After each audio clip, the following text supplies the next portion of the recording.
Hello, hello, hello, everybody. Hell, sorry.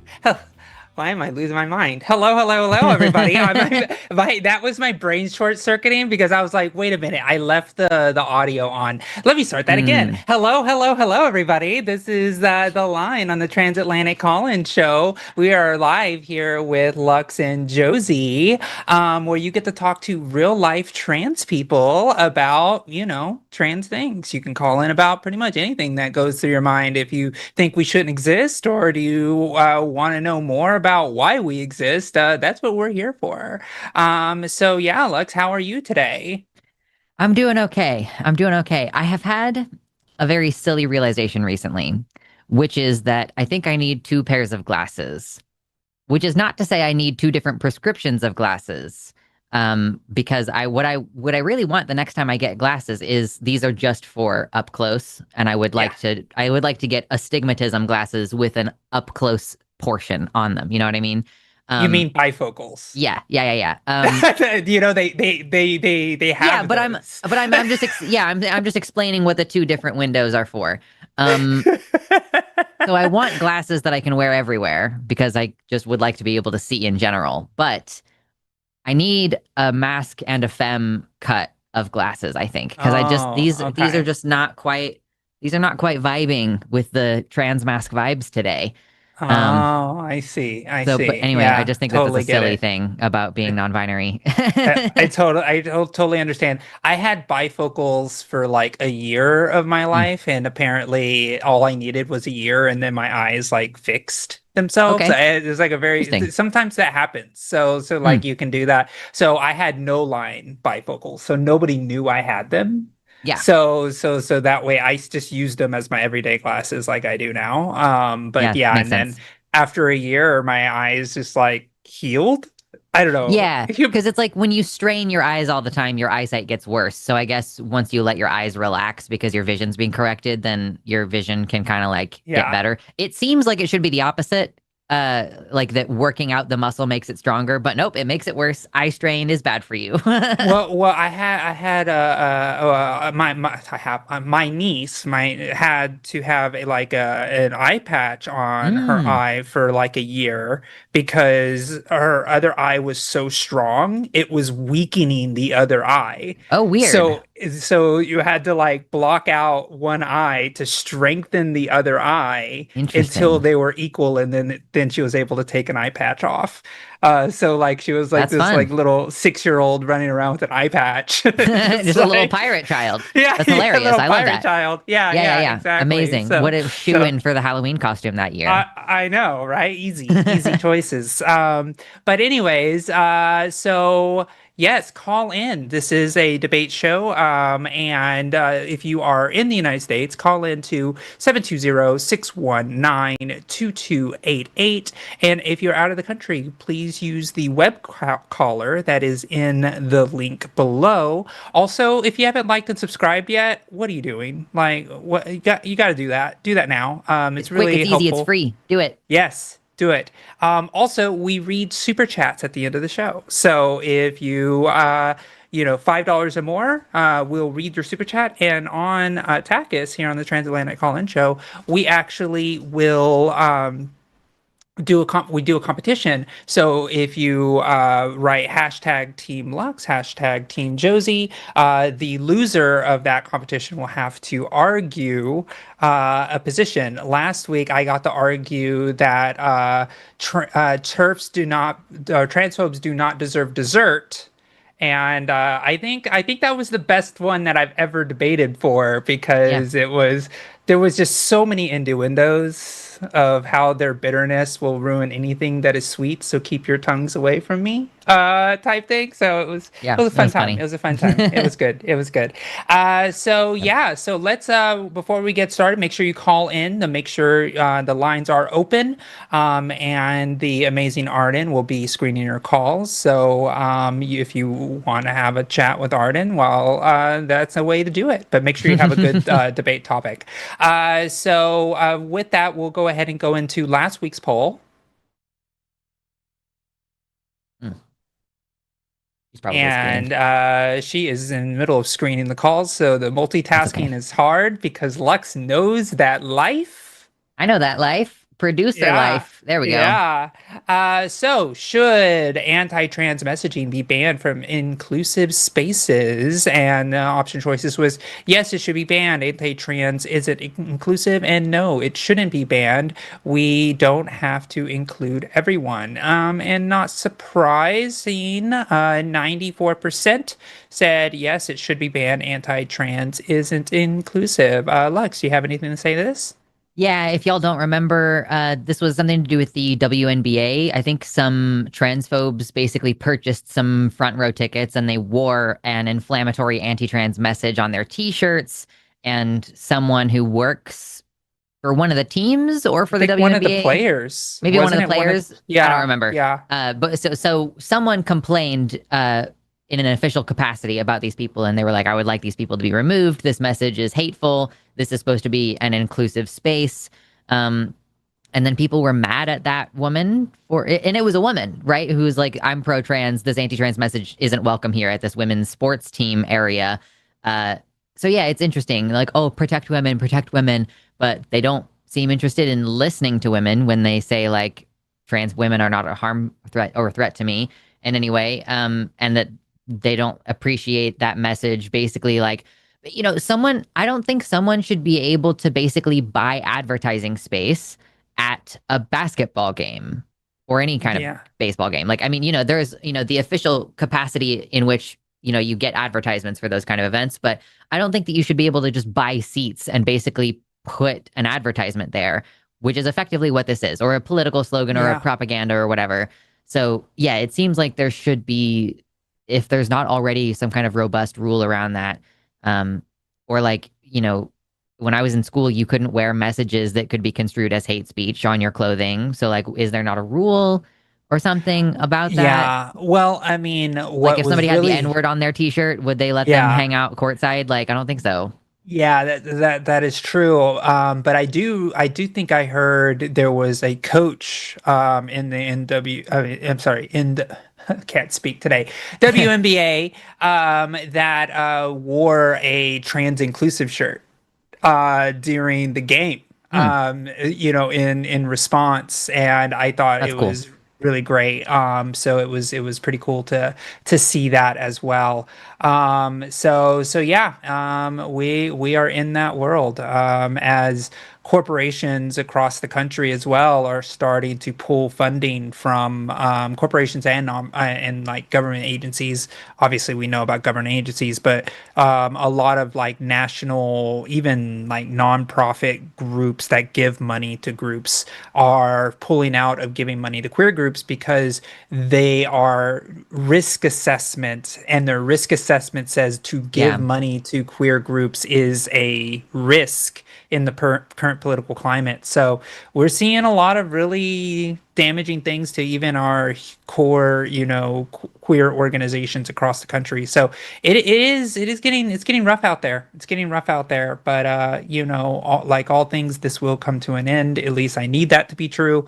As we did see some bright spots in the last election because we had two trans women get elected in a primary. So Yeah. we have more happen, one in Washington and one in Michigan. So Michigan had a good night. It was a good night, Michigan. For the most part, we did have some heartbreakers, but other than that, most of the seats that we wanted went the right direction. But anyways, because I can't stop talking about politics, I had to talk about that kind of hope. So let's look at this week's poll. After 2 years of reviewing the evidence for trans youth care, how do you think the Dutch review ruled? So do you think they restrict it or will they recommend it? Is it ruled or will rule? This Um, is, Ruled it past seems tense. like okay, so it's just come ruled out. past tense. Okay, okay. Cool. Well, I am behind the times and I have not read it. Yeah. So I'm guessing, oh man, I don't know. Now why this is a Josie trap? Like you are Yep. trapping me right now because now I'm like gonna be my brain is gonna be itching to Hmm. know what the answer is. So We see so you shiver with Antissa. it's going to be fine. Yeah, Um, yeah, yeah. It's gonna be okay. It's gonna be yeah, okay. because we'll get around to this after we take a few calls, or maybe one or two calls. We'll come back and talk about this more and discuss the results and all that jazz. I will say, guys, the lines are filling up with advice calls. And while we love you very much, we only really have like 2 spots for advice calls. So if you are waiting in the queue for an advice call and the screener hasn't taken you yet, it's probably because we have already filled up those 2 spots. We really want to have I say we want to have an argument. We want to work through a disagreement. We are Yeah. trans. I'm non-binary, so we could talk about that. We believe that being trans is natural. We believe that it's good. We believe that it's morally neutral, if not morally good, perhaps, to be trans. We think that children deserve access to gender affirming care. We definitely think that adults deserve access to gender affirming care, notably free of stigma. We think that trans people should be able to move through society without, being bothered for being trans or without facing discrimination. We don't think that people should be able to decline to do business with us just because we're trans. I know some people do believe that you should have like a religious exemption or something to just performing basic societal things, like performing basic things like transactions, business transactions. You want to No, you deny can't trans do people? you can't do transactions. That's true. That's You got there's me. too it's too transy. Like it's Wow. like yeah, what are I you missed that thinking? one. How could I have done this? Wow, wow, look at you. So with that, let's go ahead and take one of these calls. We have Jason, any all pronouns from New Zealand, 52. You are live on the line on the Transatlantic Holland show with Lux and Josie. Yeah, so you believe that trans sports bans don't go far enough. So please let us know about it. What do you Yeah, think? that's right, Josie. It might be a little bit misleading the way that I put that, though. I yeah, I think we should ban all paid sport. Okay. Okay. Okay. I think it. I think it. I think sports, like professional sport, is an overall negative on the world, because it encourages negative tribalism, and it also encourages people to support their team regardless of the actions of team members. So, for example, you'll often have people cheering for their team when they're cheating to win. Um, so yeah, I think that feeds into every aspect of life, you know, and leads to the types of things that we see in government as well, where Republicans are more than willing to cheer on their side, even when they're doing horrible things. Um, Yeah. yeah, Got and it. of course, of course, we see that in religions as well, or even in other groups. But I think sport is one thing that we have contact with from when we're quite young, and it's encouraged. And yeah, there's a lot of Yeah. negative behaviour that's encouraged in the service of winning. Yeah, what do you think about that? I mean, it's like, is sports bad or is capitalism bad? Jason, I come to like every single question like this when we're talking about like professional paid sports. It's like, is the problem that you can, like, okay, so having a career in sports, if there was no money involved, do we think it would still engender these same problems? Or is it because there's a financial incentive involved? Is that what makes people turn to doping? And is that what makes people, unhealthily push themselves when they just got over a COVID infection a week ago and then they have complications because they pushed themselves during the recovery period? Like I think that it's probably capitalism in many, many of these situations. And I don't know that I have a lot else to contribute because I think mostly it's a silly position. Yeah. Obviously, we're not going to abolish sports, but yeah, like it's like the military industrial complex. Like, yeah, it's something that we can critique from a lot of different angles in that way. Yeah, I don't know if you've seen that like short show called Subway Takes. I feel like that's one of those Subway takes where it's like, Yes, Yeah. yeah, yes. yeah, it's like, and I have to say 100% disagree. Yeah. Okay. Yeah. I think that I think if you want to say and just to get your take right, originally you said to take out the financial incentive of sports. Was that your initial take? It's not get rid of sports altogether, right? Yeah, that's right. So Okay. if people want to want to participate in things, whether it's art or sport or whatever, Yeah. because they enjoy it, Yes. then that would be fine. But it's the finances that seem to be very, and of course, Lux is right as usual. So yeah, Right after a super chat just it's came in that says capitalism. hashtag Team Lux is always right, which is true. um, so Yeah. yeah, so Jason, so the way that I would say is I don't the idea of I think that the capitalism angle is the correct one in a lot of ways because it's like the idea of the financial incentivization is I think part of I think how people like kind of tribalize, but honestly even when sports was like a thing that was like just part-time, like if you think about like how all national like professional athletes began, like look at Babe Ruth, like the guy I think had like a part-time job and was like smoking cigars and like a drunkard as far as I think anyway. I'm not sure, maybe I'm slandering Babe Ruth, Yeah. but the idea is like Yeah. people still appreciated sports in that case. And I think that humans have this need to kind of like, there's the competition aspect to it, and could athletes I think get paid less? Sure, but I don't think that's where the issue is. I don't think it's the athletes that are the problem. I think it's the owners. So when you start thinking about how these billionaires are trading sports teams like playing cards and then force, cities and townships to have to like pay taxes for like elaborate stadiums that they haven't even paid the last one off for, I think that creates a really bad problem because they are using the spirit of, oh, this town is proud of their sports team to be like, oh, now they're going to tax us extra money just so we can watch the sports that we love, because I don't think the fan really cares as long as their sports team is there so they can cheer them on.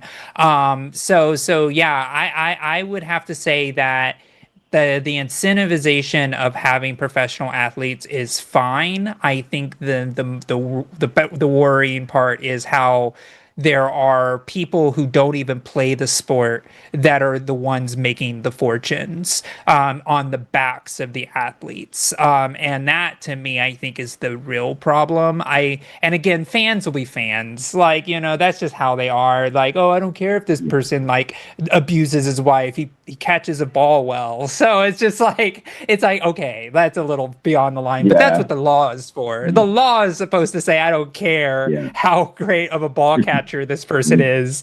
They broke the Yeah. law, they should go to jail. So I do believe that. Now Yeah. on that point, so I'm guessing, Jason, you are an ally and think that trans people belong to be able to play in sports. Yeah. Of course, Okay. and I think anyone, regardless of who they are, how they identify, should be pulled up for anything actually negative that they do. But we shouldn't assume, based on any other incidental fact of a person's life, that they're more likely to do something negative. We should wait until it's demonstrated and we have actual evidence that somebody's done something wrong, and then we should act appropriately. Yeah. But can I pick up on a couple of things you said just there, Josie? Yes, and I want to also say this real quick before you do, that actually we pay sport Sure. athletes too little when it comes to women as well as college as well. We don't even pay our college athletes, and I think that's a big problem. So anyways, go ahead, Jason. So yeah, I think beyond just the monetary side of things, I think the actual competitive aspect of sports can be a negative when it comes to team sports, because it teaches people to it, it, it, it it encourages the tribalism that is such a problem, especially in your country at the moment. And it also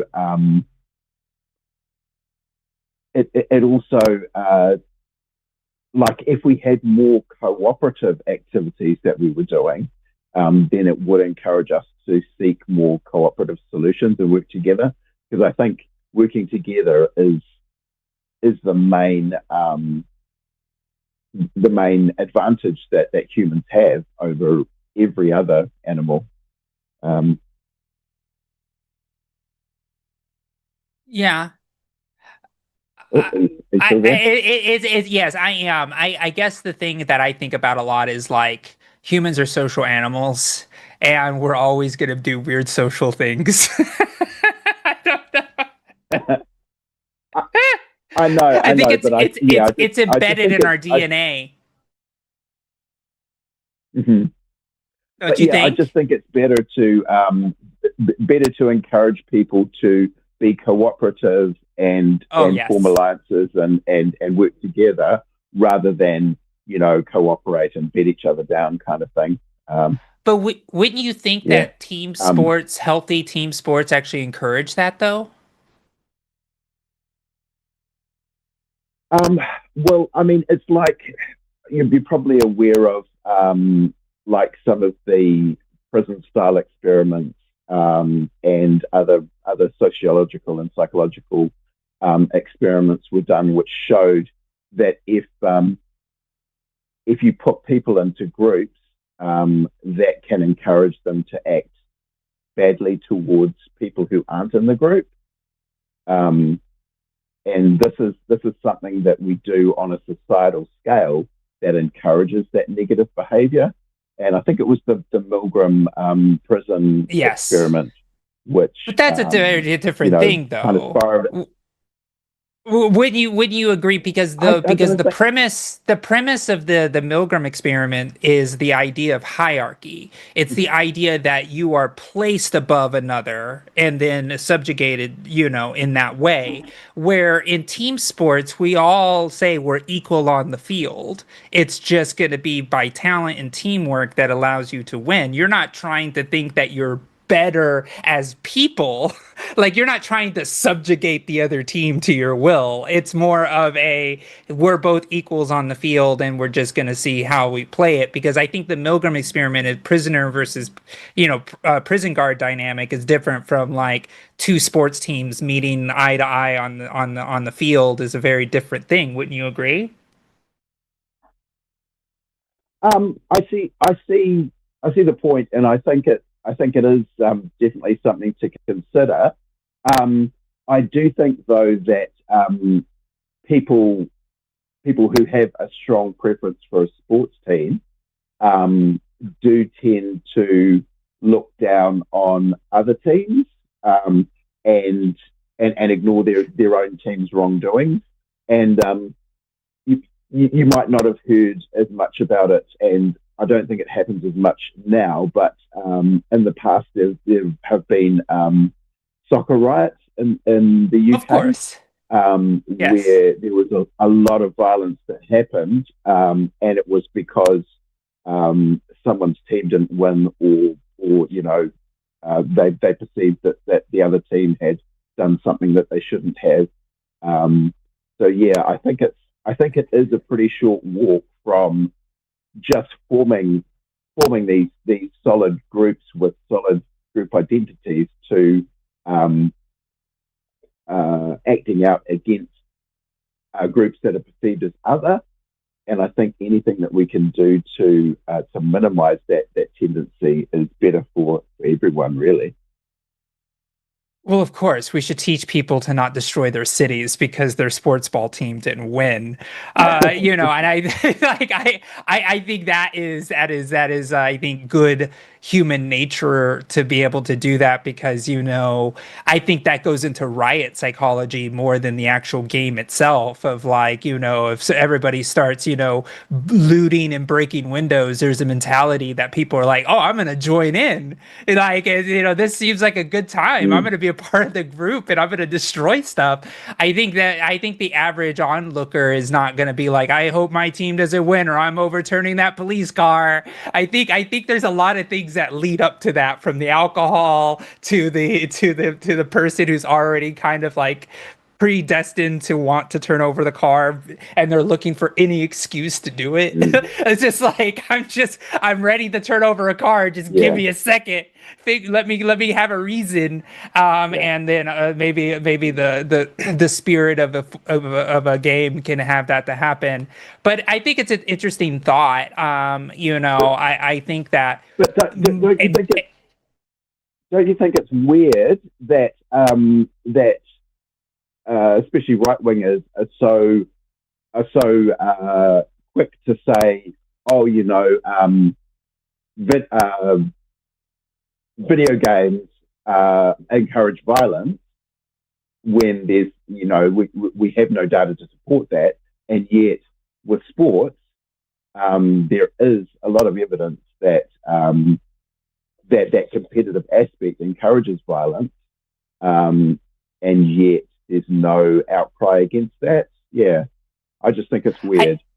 I guess, and I'll leave this as last to Lux here in a second. But I think that everybody, like, most people, I'm not gonna say everybody, but most people participated in some sport when they were growing up, and some kid. And I think that every coach that I've had, or most coaches that I had, are like, all right, everybody, play nice, don't play clean, don't foul them or anything like that. And then there's the outlier coach who is just like, knock them over if you have to, or throw an elbow here and there. But I think everybody generally feels that that is wrong. I think everybody understands if like sportsman-like conduct is like the preferred value that you have, and like fairness, and being able to say, hey, I'm going to play sports and we're going to win clean, because winning dirty is kind of seen and looked down upon. I don't think that every person going into sports, and I think it's a minority of people that go into sports saying, I'm going to throw an elbow when the ref's not looking. I think that type of player is generally looked down upon, while the person who is like, and I think that's why we put, clean athletes on the Wheaties box. I think that's why it was so devastating when we found out that Lance Armstrong was doping, right? Like people get their medals removed, and people literally have their hearts broken when they find out that their athletes were cheaters this whole time. It's like, well, that sucks, right? And I think that most people want to believe that there is this camaraderie in sports. And maybe because I played a lot of sports when I was in high school, and and I used to run cross country, I used to play soccer, and so for me, I was like, I maybe I am the minority. Maybe it was me that was like, let's play nice, everyone. Like, let's not break the leg of the person that we're playing with. I don't know. I just didn't see it in that. And I would say and then now taking that to the other extreme, I was also in the military. Now, the way that we spoke in the military was dehumanizing. It wasn't let's go meet everybody fairly on the battlefield. It was like, they're evil, they're wrong, they deserve no human dignity, kill them and destroy them, right? That's the languages that they used in the military. Now, I think that is destructive, because it is making the other person a lesser. It's making them not even worthy of human life and dignity.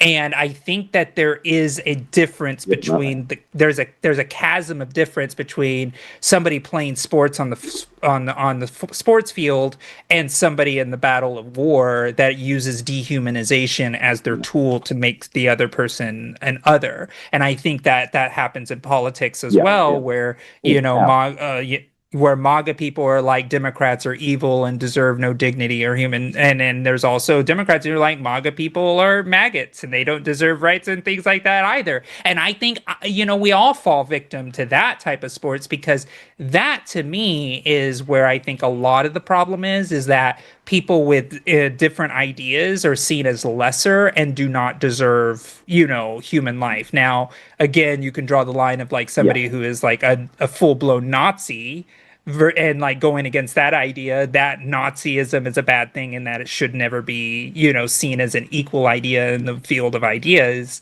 But again, it's like it's that tribalistic thing that we do as humans, where it's like it's all fine in games when it's games. It's like, yeah, we're gonna win, we're gonna work harder, we're gonna beat them on the field, versus like these people don't deserve human life and we're gonna destroy them. And I think there's a huge Yeah. chasm between those two Can I jump? things.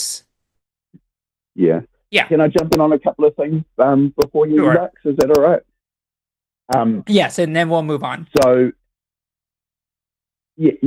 I would say it's more of a continuum, and I've heard sort of growing up and as someone who wasn't into being involved in sports, I've often heard it talked about as like a practice war, or preparing people for battle. I think that's a very current thing in the right wing space, where they encourage especially boys and men to be involved in sport to prepare themselves to do battle. I hear that rhetoric a lot, and yes, while coaches and even individual players may encourage good behavior, the overall structure of the competitive sports endeavor, just like the overall structure of capitalism and the monetary economy, encourages bad behavior or at least rewards it. You know what I mean? I do, but I think that those are still outliers. I don't think it, and I think there's a moment of, do we throw the baby out with the bathwater? Because I think that there's so many psychological studies that show that team sports actually help, childhood development, for example, of like, camaraderie, sportsmanship, being able to communicate. And I think there's a lot of healthy aspects that team sports do bring to a person. And I think that there is a lot of good. And I think that the people who are using sports as a form of weaponization and turning people into materialistic type of situations, I think that is the outlier and that should be weeded out. But I don't think the answer is to get rid of the good with the bad. I think that we can weed out the bad and find those bad coaches and get them off the field. And of course, we're never going to be able to do that 100%, but I just do feel that there, maybe, I don't know, I've never really advocated for sports so hard in my life, I think right now, but it's definitely something that yeah, I know this is, but I think it is something that I think that there's so much value, and it's also good for people's health, gets people out, get them off their phones. There's like so many things that we get from it, and so that's why I'm just like, but I mean, yeah. I think we can achieve all that without having this intense competitive focus. And I just think it's worth considering stuff, especially when stuff is so dominant in our society. It's worth having a skeptical look at things. I mean, like, and you can even go back to like World War II, where like during the Olympics, right? We had Olympics during World War II, and like athletes wanted to go and beat the Nazis in the field, right? They didn't want to kill him, but they wanted to be like, I'm gonna kick his ass, like, or like when we're in the Cold War with the Russians, where like we had like boxing matches and people are like, yeah, we're gonna beat we're gonna beat them, and for me, I'd rather see that than bombs, right? I'd rather see our athletes go at it, have it. But see, I think that's another negative thing, because if you can have people go out into a fake arena and get the idea that they're beating the opposition rather than actually going out there and beating the Nazis for real, like beating the negative Well, ideas and the absolutely. horrible people for real. Don't get me wrong, but catharsis is important. It's catharsis, right? It's cathartic.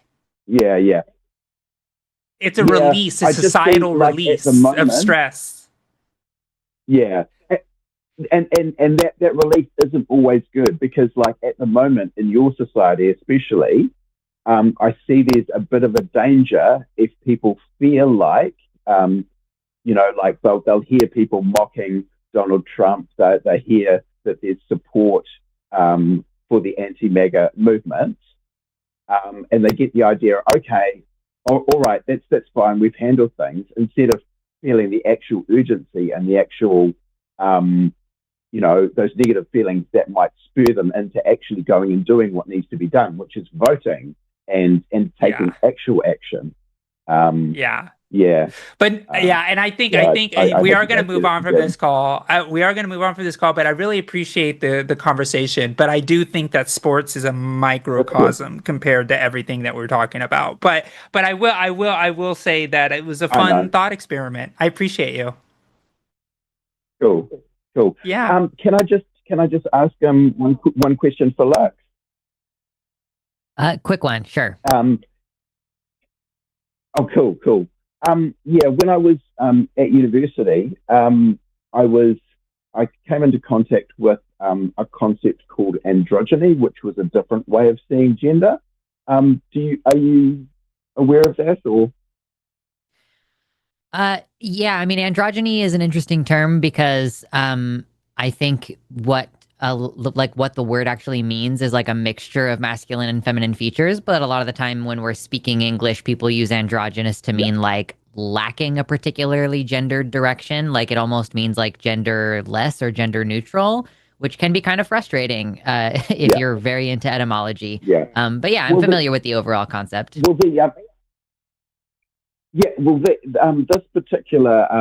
particular way of seeing gender mapped out gender into 4 quadrants.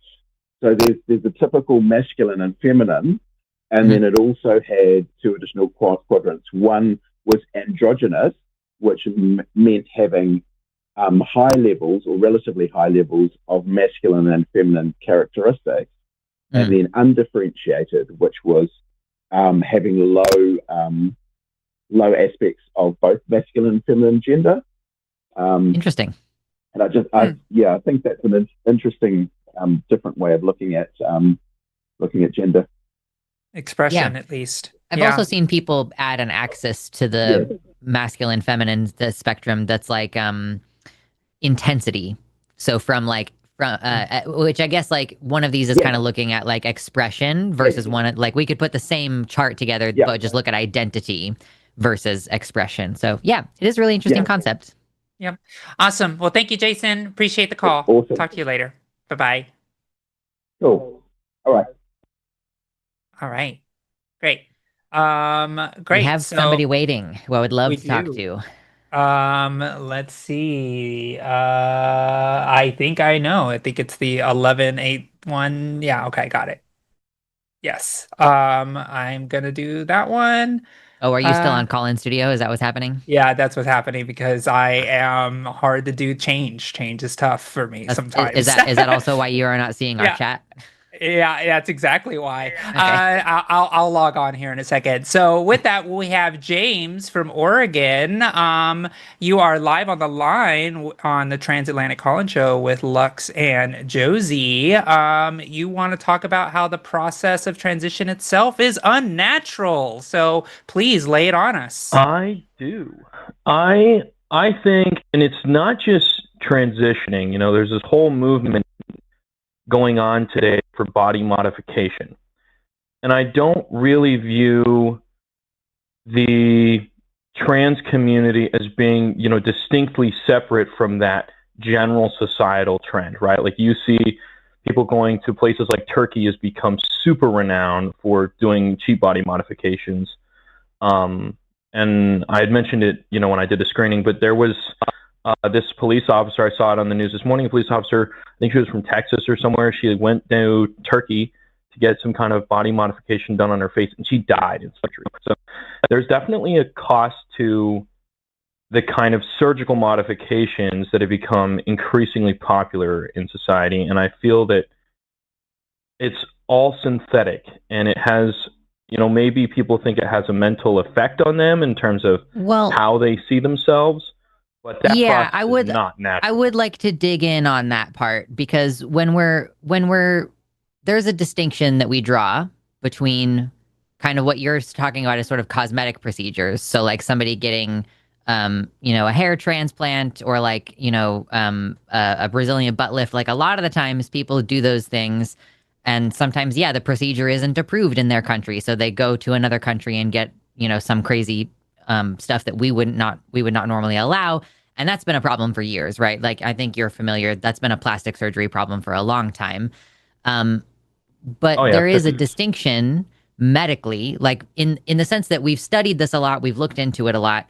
The distinction medically is that for trans people, there is like a quantifiable, measurable impact on your health, like, and your activities of daily living. Like, if there is something in your life that is impeding your ability to take a shower, then that is a problem that needs to be resolved, right? Whether that's depression or whether that's gender dysphoria, like addressing depression in that situation, like let's say you're just very depressed and you're like, I can't get out of bed right now, is like the application of medicine in that situation is not like an body modification for the sake of body modification, right? What trans people do is not body modification for the sake of. It is medical treatment that enables us to thrive instead of like not being able to take a shower. You know what I mean? Do you view that as being different than the depressed 50-year-old housewife who wants to get a boob job and it makes her feel better and has the same relative mental effect? I am not aware of any such cases where the distress associated with that has been clinically significant in the way that it is for trans people, but I would be interested. I do think that like cis people have gender dysphoria sometimes. I just think that it tends to be less intense because you guys are already most of the way there. There's like less of a chasm between what you imagine yourself to be and what you actually look like. So I would be really interested if there was like a clinically significant case of gender dysphoria in a cis person. That person also deserves healthcare in the sense that like if it's making it hard for them to hold down a job, they should be receiving healthcare to address that problem. Like that's the level of treatment that we're at with this. So I don't know of any, but if I heard of one, I would be really fascinated to read about it. Yeah, I mean, I don't know that I can really obviously, I haven't done a lot of that research myself by any means, but what I would say is that and it's not like trans people just came out of the woodwork yesterday, Right. This is something that's probably documented 1,000 years of this history, right? Well, how did you get along 1,000 years ago, or even 70 years ago, or 80 years ago, prior to all these body modifications becoming available? It's not like, I can't imagine that every person who had trans dysphoria was just killing themselves because they couldn't get these body modification surgeries. I just don't imagine that was the case. Whether or not it does have a marked improvement on mental health, well, there's marked improvement on mental health for people who get all kinds of these surgeries done. You look at what people say their before and after in terms of how they view themselves, in terms of their self-confidence and other things. That's across the board. These body modifications are massive improvements on people's mental health, at least for a time, I'm sure. James, what we're talking about, well, lots of things that we do are not natural. We as humans kind of evolved. Natural. We evolved to use technology. So yes, everything that we do is natural. But so there's a couple of different contentions that I had in there. First of all, people could absolutely cut off their testicles so that they would not have masculinizing stuff happening to them. There's contention around the claims that some ancient societies would drink the urine of pregnant horses because it has like a high amount of estrogen in it, and it's an animal estrogen, so we have access to it. It's like bioavailable. So it's possible that people could have like cut off their testicles and then drank horse urine to get estrogenizing effects. So in terms of the medical aspect of this, there has certainly been some sort of exploration into that in the past. But obviously medical science only recently advanced. So like probably a lot of people did suffer, but also cultures used to be more broadly accepting of trans identities. And we have found through study that having a supportive person in your life is like a hugely significant impact on mental health for trans people, right? The surgeries and stuff 100%. can also be a hugely beneficial to people. And we're talking a scale of like severity, James, that, and I would be willing, again, if there's a conversation that we should be having about like, are tattoos a form of like health care in the sense that they resolve a suicidal level of distress? Like we're talking about kids who try to cut off their own body parts because they're so distressed going through puberty, and kids who refuse to leave their room and kids who refuse to take a shower. So I don't know, again, of any level of severity that any other body modification has that could be comparable medically, in the sense that we've medically studied this and we've tried other treatments for trans people. To be clear, we've tried, let's put you on antidepressants, let's put you on antipsychotic medication, let's put you in therapy that's going to try to get you to accept the way you were born. And medically speaking, the thing that resolves the incongruence, if you want to call it that, is just receiving the medical care that you want, and receiving social support also greatly improves those mental health outcomes. So I just don't see these things as being comparable in the way that you see them as being comparable. And James, well, I think that it's kind of twofold, right? And you kind of brought up this point just a second ago, because there's different levels of severity, and I kind of see it as kind of two different worlds, right? Where there's the world that's real to that individual, which is this person clearly has trans dysphoria. They need to go through these medical procedures. We should be allowing them to go through those procedures, right? But then there's also the world of the pharmaceutical industry and the medical industry pushing body modifications onto young people. And I do believe that has a marked increase in the last decade. I feel like you should provide some data for that claim, because I haven't seen any specific advertisement of surgical procedures to children. Like I'm not aware of any cultural shift toward an approval of surgery on children. I'm not saying it's necessarily for children. This could be for an adult as well. Okay. Right? Okay. So I'm also not familiar with. I'm also not familiar with any like increased advertisement or like increased rates of surgical access. It feels like less. It feels like there would be less surgical access because the shit's expensive. Well, 500-fold. Yeah, I mean, what's the difference? What's the difference between 10 and 20? Is that's 100-fold, right? Sure, but in a 10-year span, you've had a 500% increase in the number of plastic surgeries being performed. On just generally across I'm assuming that's generally. I'm just saying, like, it's like people who have boob jobs, people who are doing nose jobs, people who are doing labia, plasties. And actually that's a curious question, because I have to get surgery to correct my deviated septum, but it might also require me to get a more in-depth rhinoplasty because there might be structural problems. So does that count as plastic surgery? I think it does. If they restructure my nose, even if it's to make it so I can breathe more easily, that's still plastic surgery. Well, it's 100. Yeah, but is that an elective or non-elective? Well, the question is, how much is it impacting my quality of life, right? I do not sleep very well. Sometimes I wake up gasping because I'm not breathing because my nose is obstructed. And I wear those little plastic things to make my nose open, and it still doesn't help sometimes. And like hypoxia, like even mild hypoxia can have impacts on your brain and your health. And like not sleeping well has like devastating health impacts as that accumulates. So it's not going to kill me like now, but it might contribute to me dying early later, right? So like how much is it impacting my quality of life? Is it going to kill me? Like, technically it's very elective. Like, I don't need to get it fixed, but I'm going to because I want to breathe, right? Okay. So it's like, Well, that's you would not still have natural a doctor either. recommend that. And I Yeah, think, Yeah, so but does well, you would that's still have a also what we doctor do with trans recommend that. people. And I think that that's very different than what we're talking about. but But it's doctors not. recommend And trans I'm stuff. not saying that. More my point isn't that, is that these surgeries are totally unnecessary for every person who's ever going to get them. That's not my point. My point is that you have, and you can see this in the number of people that are traveling abroad to get these surgeries done. It is Why are they vastly traveling exponentially abroad? increasing. Why? They're James, traveling also, abroad for a can number you of be reasons. clear? Number one, you I need mentioned a is the cost. clarification. I need a clarification, James. Are we Yeah, go having ahead. a sprawling conversation about all plastic surgery, or are we talking very specifically about trans surgery? I need us to like pick one and stick with it.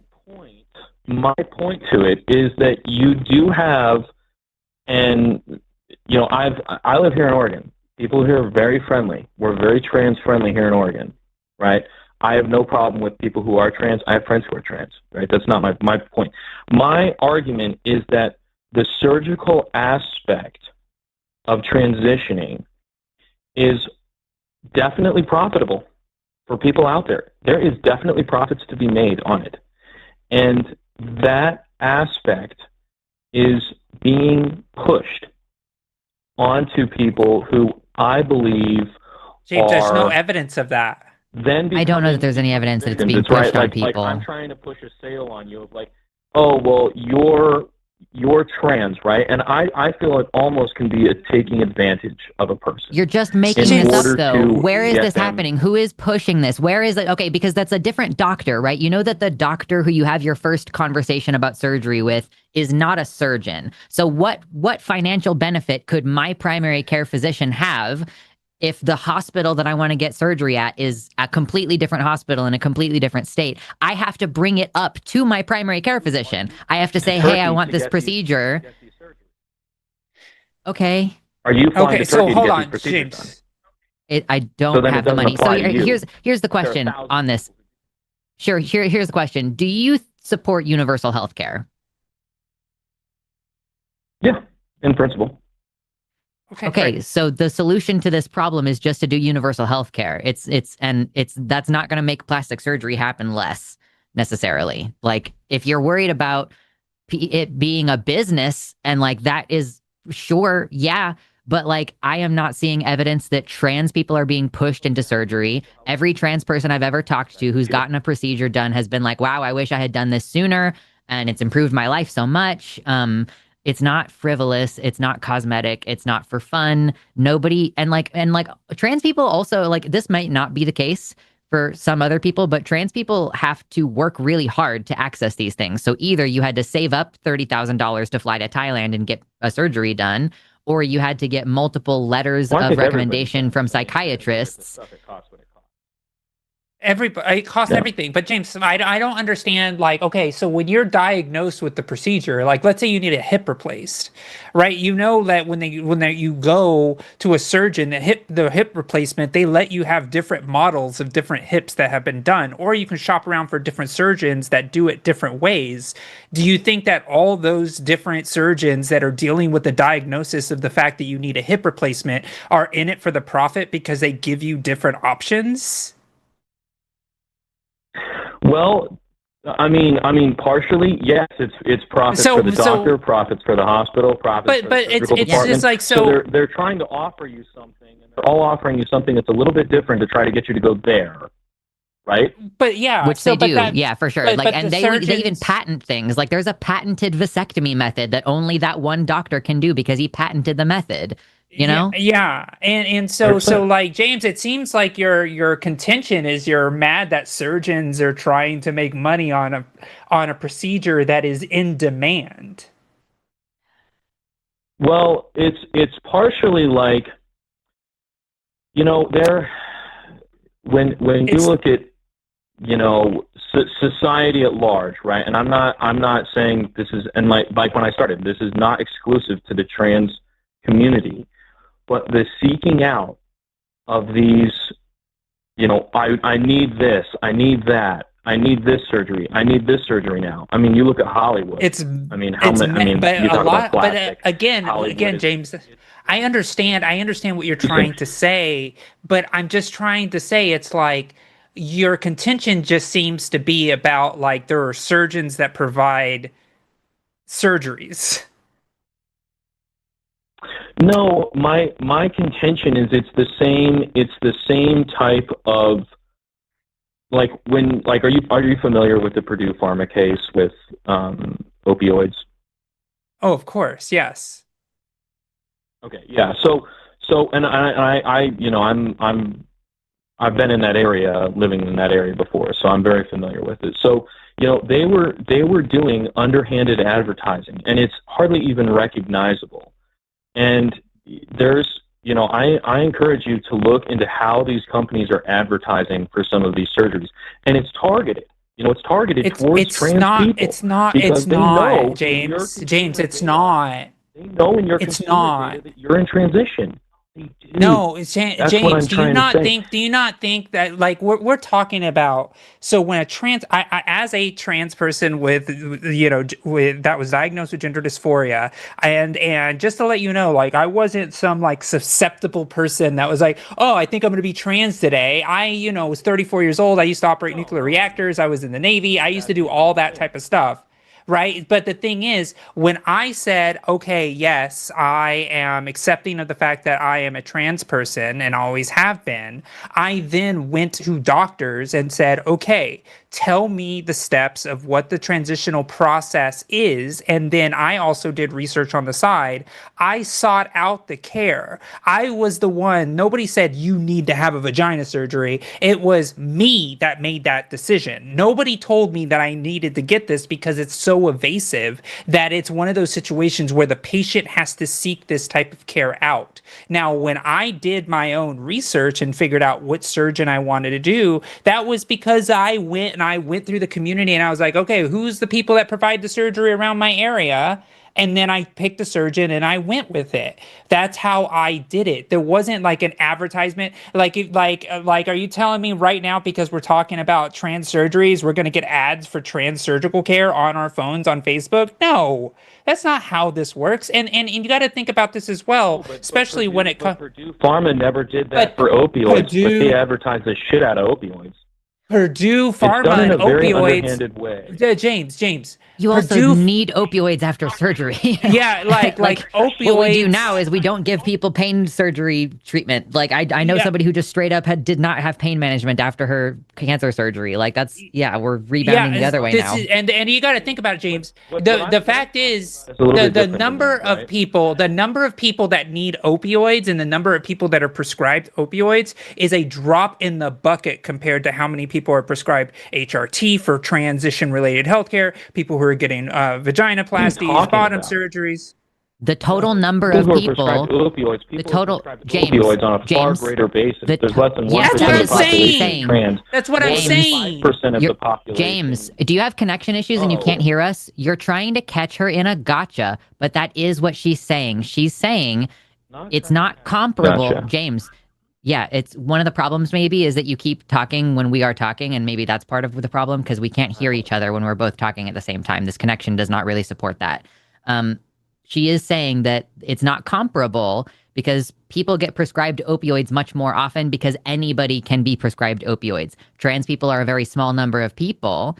So it's one of those situations where maybe it doesn't make sense because, first of all, opioids are needed for pain management for a broad number of procedures, and something being overprescribed, but necessary, it's tricky, right? To get the exact right mixture or the exact right balance to make sure that this person gets the care that they need, but they don't end up with a physical addiction that they didn't want to have, versus, again, we've tried to give trans people other forms of healthcare, and it is really hard to access trans healthcare. Like maybe that's another thing that gets missed in these conversations, that it's really hard to access. Even for the people who fly to Thailand, that's not easy to access. Like a passport and a plane ticket and time off work and being in a foreign country, like having to get a SIM card for a foreign country. It's logistically a lot of work and it's expensive. So whether you go that route or you go through insurance, trans people have to work hard to access this. It's not like surgeons are like, yeah, walk right in. We're doing the surgery today, like half off or whatever. Get an extra vagina for, only 50% more price. That's not happening. So I don't know where the panic is coming from. Like, where is the anxiety coming from? So to me, like you're talking about like an advertisement for Coca-Cola, right? An open ad where they're directly advertising a product to you. And my argument is that is not my argument. That is not the type of advertising that was ever done for Purdue Pharma. Social pressure, I guess. Explain to me the social pressure or whatever you mean. Like, you're saying that there is something that is pushing people to do this when they wouldn't otherwise. Explain it to me in detail. Yeah. Why did I want a vagina surgery? Was it because of outside influence, Subliminal or is it because messages. I wanted? It's because I wanted one. That's what it was. Because I have a condition called gender dysphoria that got me to the path of searching for the reason I wanted one. That's how that works. Yeah. But sure. And I'm not arguing that point, right? That you feel that way or that you wanted to go get a surgery done. My argument is that you have gone from, I need these basic things to I need, triple D's and I need this done and this done and this done and this done. Things that have nothing to do with. I'm flattered. Like these are grown from myself. Like, you know what I mean? Like, proportionally, proportionally, it actually makes a lot of sense for trans women to get like the biggest size that they comfortably get because of their generally broader rib cages. So it does make honestly, sense. like not every trans woman gets it. I don't have that type of stuff, and I never have trans wanted women don't one. have VA. Yeah. Yeah. Like honestly, like for me, it's like when it comes to like chest surgery, like the idea of getting like a Brazilian butt lift, that's like no, hell no, never in a million years, right? Like I there's like all types of different things that I could do theoretically that I will not even do. Like there's things like, for example, like maybe even why is that good? It's just my choice. Like I'm not saying people who do those things are bad. I'm just saying that but James, you are portraying this as a bad action, though, and we can't figure out why. But thing about it, though, James, is because I know all these different surgeries exist does not make me want to have them. Because I'm a human being and I get to choose what I want to do with my body. I am happy and excited that I live in a world where if I chose to do those things, I could happily and safely do these things. It's just that I'm not getting these things because it's my choice. And I'm not going to begrudge anybody that chooses to. That's kind of like, I'm not begrudging the people who are going out and getting the surgeries, right? And you see this a lot in the medical community. Like I mentioned Purdue Pharma because I think Purdue Pharma is probably one of the most recognizable examples, right? But there are many examples in the medical industry because of the ways that they're limited in advertising. They've gotten really, really good at subliminal advertisements. I mean, amazing at it. I mean, to the point where they got, multiple tens of millions of people addicted to opioids. James, and they push those opioids through preferred medical physicians, go ahead. So and I don't think that the surgery aspect is separate from that. Society, across the board. For example, society would say sex sells, and you see wall-to-wall advertisement with women with big boobs and bikinis, and they're in your face, like boobs are in your face everywhere you go. And there is a lot of psychological studies that say that some people are susceptible to the fact that I need to have big boobs because society says I need to have big boobs. That has nothing to do with the medical industry. That has everything to do with the way society views people's bodies and how bodies are commodified. The idea of the body modification, like you should take a women's studies class, right? A women's studies class on sexuality and body. I took a class when I was in college and I talked a lot about these things, and this was before I came out as trans.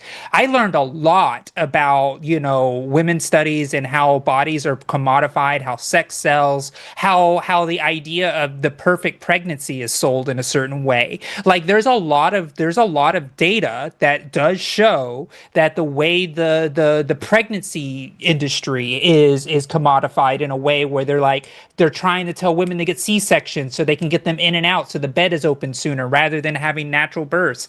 And there's epidurals that people try to get pushed on people. I am not saying, James, like Purdue Pharma, and there are the commodification of very normalized surgical and medical practices. There are look, like a freaking United Healthcare CEO got fucking murdered because of the fact that he was also causing pain and suffering to people because of the way that he was dealing with it. The medical industry, especially in the United States, is absolutely atrocious, wrong, and needs to be completely broken down and reworked from the ground up.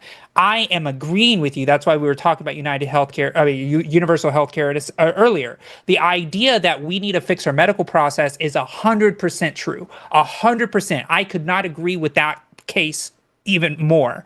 But where I'm getting lost in this conversation is that it started with trans healthcare and trans surgical care, which are both medical necessary type of situations. So the idea that a person is seeking out healthcare, maybe they're getting overcharged. Yeah, that may be the case, but that's a product of the American healthcare system, not because of trans healthcare existence.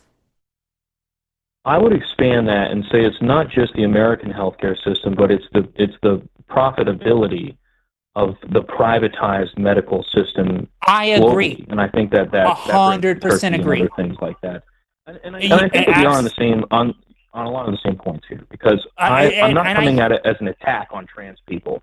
It's more like I feel for people who I believe are being taken advantage of by the medical community at large, whether it's in the United States or elsewhere.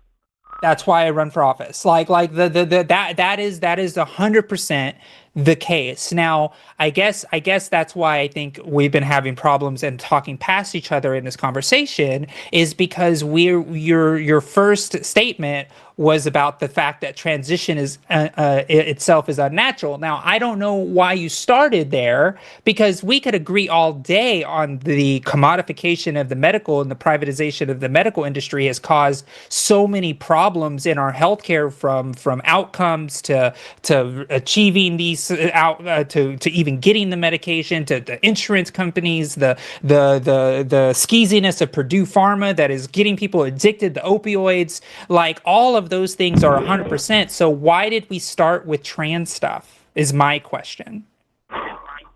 Well, because that's what you guys are having the show for, and that was the kind of primary premise of the discussion, was around the trans community.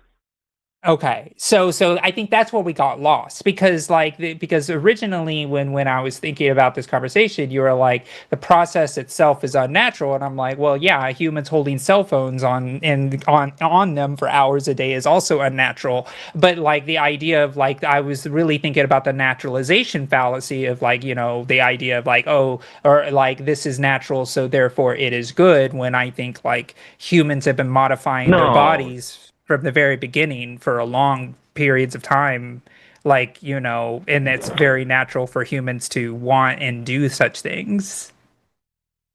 Yeah, and I think that there, though, is this, kind of plasticizing, kind of process that our society has undergone. I mean, it's a long time coming, but it's definitely getting more and more intense. And you see it at younger and younger ages now. And I think that, when, and I'm not using this as an attack on someone who decides to go out and get the surgery, but there are definitely people who have been, who are not quite as, like yourself, self-aware and have the ability to put their foot down and say no, people who are being taken advantage of, including trans people. And I would say, because the inherent process of transitioning, it probably does involve more than a pill in the morning, right? I don't know what all it entails. Really.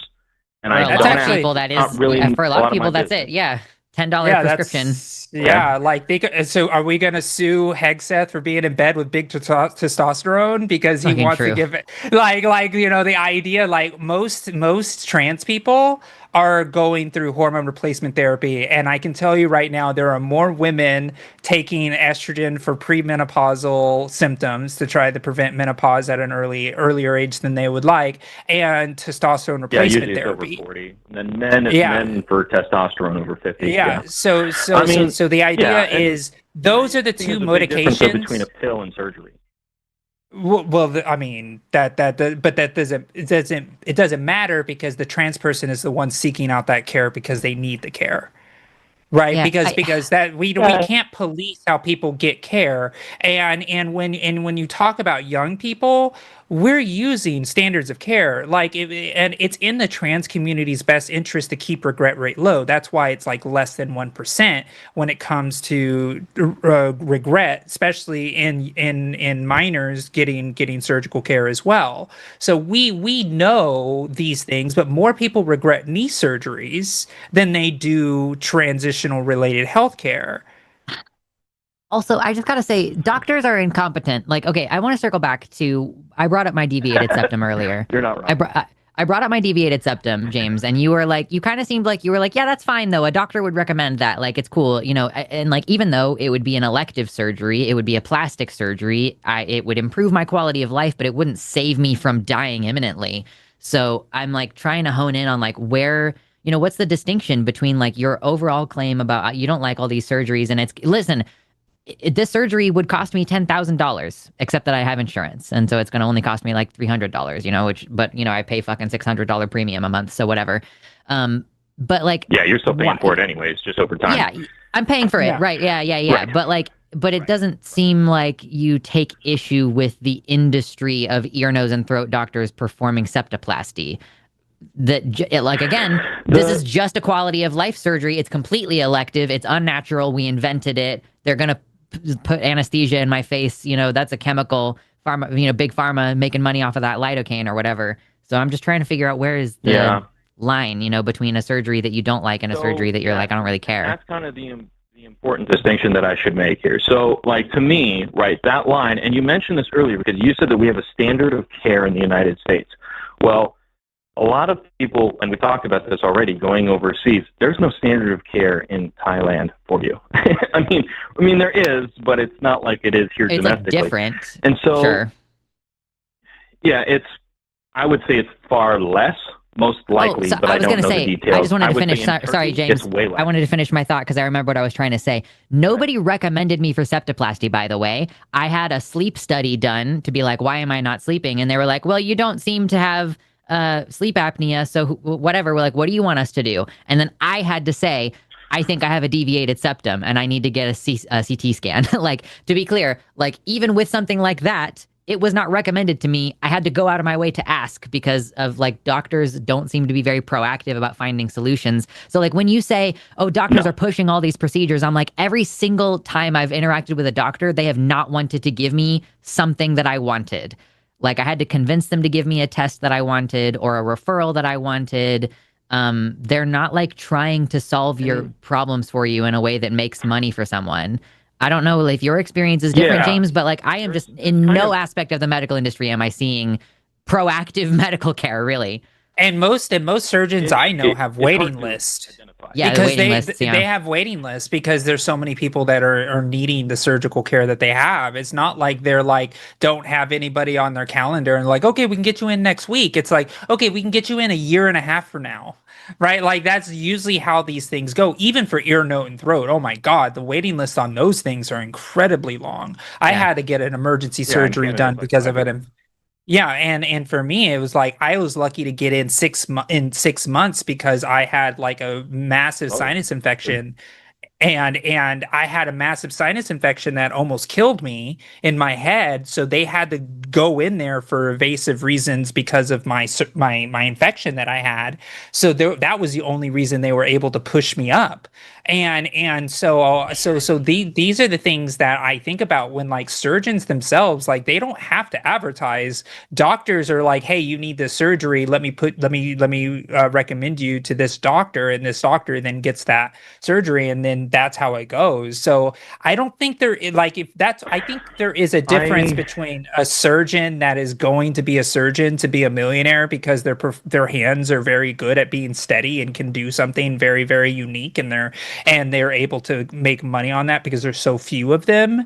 And I think that is a very different than a pill pusher at Purdue Pharma that's trying to make freaking billions of dollars because they're trying to get people addicted to something they know that will kill them over time. I think there's a big difference between those two things. I don't disagree that there's a huge difference between large pharmaceutical and your family doctor, right? But your family doctor is not, well, it depends. Or surgeon. So, because if you're a surgeon, I'll give you an example, if I can I give you an example? There's not many surgeons. There aren't that many surgeons. So a lot demand. Of the direction of things, right? And I know a few people who actually work in doing plastic surgery, right? So there's kind of two different worlds of plastic surgery, right? Like you have your general hospital, right, which is where you want to go for these things, right? And then you have your specialized private clinics. And so the specialized private clinics, a lot of them are kind of in bed with the big pharmaceutical companies, with big medical provider companies, such as the insurance firms, and they're in direct partnership. On what, James? This is a conspiracy theory unless you have evidence of this. Literally, it's a conspiracy theory. That's why I brought up Purdue Pharma. If you think that's a conspiracy theory, I encourage you to revisit Purdue Pharma because that is exactly what happened. But James, this is also like there's always going to be skeezy people, and there are people who have law firms that they're called ambulance chasers because they go and they just do all these frivolous things, or they are they have like a hole in the wall law firm. Massively ramping up, and that's why you see, and I'm just going to finish with this. You see a massive increase, and if you want to go take estrogen or testosterone, fine. But before you go put yourself under a knife, like you did your research, right? You knew who the best doctors were. You knew where to go. You knew all those things because you really took your time with it. But people who are very anxious, people who are depressed, they might make a split-second decision. And you really shouldn't do that because there's no such thing as a split-second decision when you're accessing surgery. It doesn't work that way. James, and I want you to know something about the trans community, because this is a very intimate thing about the trans community. There are pages and pages and pages of documents that trans people as a community have all created, and we all warn each other about bad surgeons. We call them butchers. We literally have a name for them. We call them butchers, and we all raise the flag on people that do this type of shit. I knew a woman, and look, just because these horror stories exist doesn't mean that the surgeries don't need to happen. The problem is that there are skeezy people out there, and the idea is no one is arguing with the fact that there are bad surgeons. There are surgeons that do it for the wrong reasons. But we as a trans community, because this stuff isn't regulated, because of the fact that there is a lot of issues with the medical system, as things that we are all talking about, because we never disagreed that the medical system is super fucked up and insurance companies are super fucked up, because there's very little oversight on these type of things, because nobody wants to do trans surgeries because of the way the government looks at trans stuff now. So that makes it even less likely to be able to get a credible surgery sometimes. So we all talk to each other, and we also sue the hell out of those butchers, and we try to get their malpractice license taken. And guess what they do? They go to another state where they can just recertify and do it again somewhere else. Like, we know that these issues exist. There's articles written on it. There's data on this. But the idea is we understand that as a community almost deeper than most people, because we're talking about our most private bits. James, we don't want freaking butchers going in there and doing things to our most intimate parts of our bodies. Most trans people are looking through this way. And so I just want you to know that this is not something that most trans people do. There are people who are desperate because the medical system isn't supporting them, And I know a woman that got a $5,000 surgery without insurance and was like just like it was like $2,000 or something because the surgeon's like, I need more surgeries, give me a surgery. And she went in because she was desperate. She was unemployed. She wanted the surgery. She spent $2,000 and completely got butchered. She almost died. And you know, so I'm not trying to say that those stories don't exist, but I am trying to say that this isn't something that is so 100% common that we need to raise the warning flags and say to the whole world that there's surgeons like that out there. We know as a community and we talk to each other.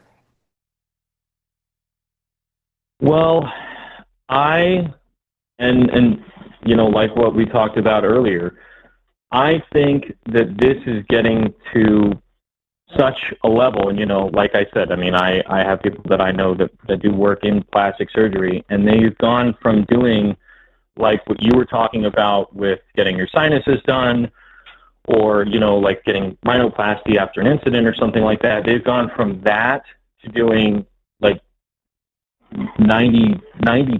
I mean, 90% just putting on fake boobs. I mean, it really is getting to the point now where there are a huge, and I'm not talking just trans people. I mean, just in general. But the thing is, James, you've seen this. Have you ever heard of the show called Nip Tuck? Have you ever heard of that show? I've seen Nip Tuck, yeah. I haven't seen a lot of it, but I've seen some. Okay, but the thing is, like James, you're not uncovering anything that is unknown about the plastic surgery industry. Like, we do know there's a bunch of rich assholes out there that want to get surgeries tomorrow, and they want to go to the best boob job person in the country, and they'll just go, and that person's like, all right, $1 million, please. Right. And like that's just how it is. But it's not happening in the trans community. It's just not. The trans community does not have this issue. Now, the cis person industry, where people are getting boob jobs because they're already cis, or they're getting like all of these different things. Like there's like cis men who get like jaw surgeries that make their jaws more masculine. And, you know, I mean, like what's his face? Carrot Top. You know, like what was that in the background? No, but like, you know, there's like there's like people like what Carrot Top got like fake muscles put in and all this type of stuff. Like, you know, like there is a industry like that. Anyways, yes, there definitely is. And anyways, my point was that I feel for people who kind of fall into these traps, especially the underhanded subliminal advertising that they do, like what they did with Purdue Pharma. They're still doing now in this way, and it's crazy. You should look up the link between people traveling out to Turkey. They literally go and they literally are traveling abroad and using U.S.-based insurance policies. It's fucking wild. I don't know anything about that. I encourage you guys to look into it. I encourage you guys to look into it. It's becoming a big problem, I think, and I'm just concerned that people are going to fall into this trap, especially people who are vulnerable, which a lot of our trans friends out there are, unfortunately. But we do talk to each other. Anyways, we do try to warn each other. But James, thank you so much for the call. I appreciate it. Are you streaming right now? I think he's just got a speakerphone. No. Stream, okay, because I could hear some feedback. Yeah, I could hear feedback that it was I felt like somebody was talking to the audience behind you. Oh, yeah. Okay. All right. Well, sounds good, James. All right. Talk to you later. Bye-bye. That was such a strange call. It was such a strange call, but did you hear that it sounded like somebody was in the background? I think it was just us. Like, I think it was just, or I mean, maybe there was like. I don't think it was. Yeah, I don't know. It might have been a little bit of them both, but yeah, I don't know. Yeah. I don't know what to make of that call. I don't either. I was like, stay focused. And he's like, I can't. Because his bigger complaint was about plastic surgery in general. And I'm like, yeah, I get that. But like, that has nothing to do with us. That was my very first thing is like, yeah, I don't think that has anything to do with trans people. We're not accessing it for the same reasons. We don't access it through the same avenues because we have to go through insurance because we're fucking poor. Like trans people don't have $1 million to just get a boob job because we feel like it. So it's like one of those areas where there are salient criticisms, but guess what? Again, it all comes back to capitalism. It is. Stop talking about trans surgery. If you don't like big pharma, you don't like capitalism. Yeah, I mean, I went to technically a celebrity, surgeon, and Mm. oh my gosh, and the bedside manner was terrible.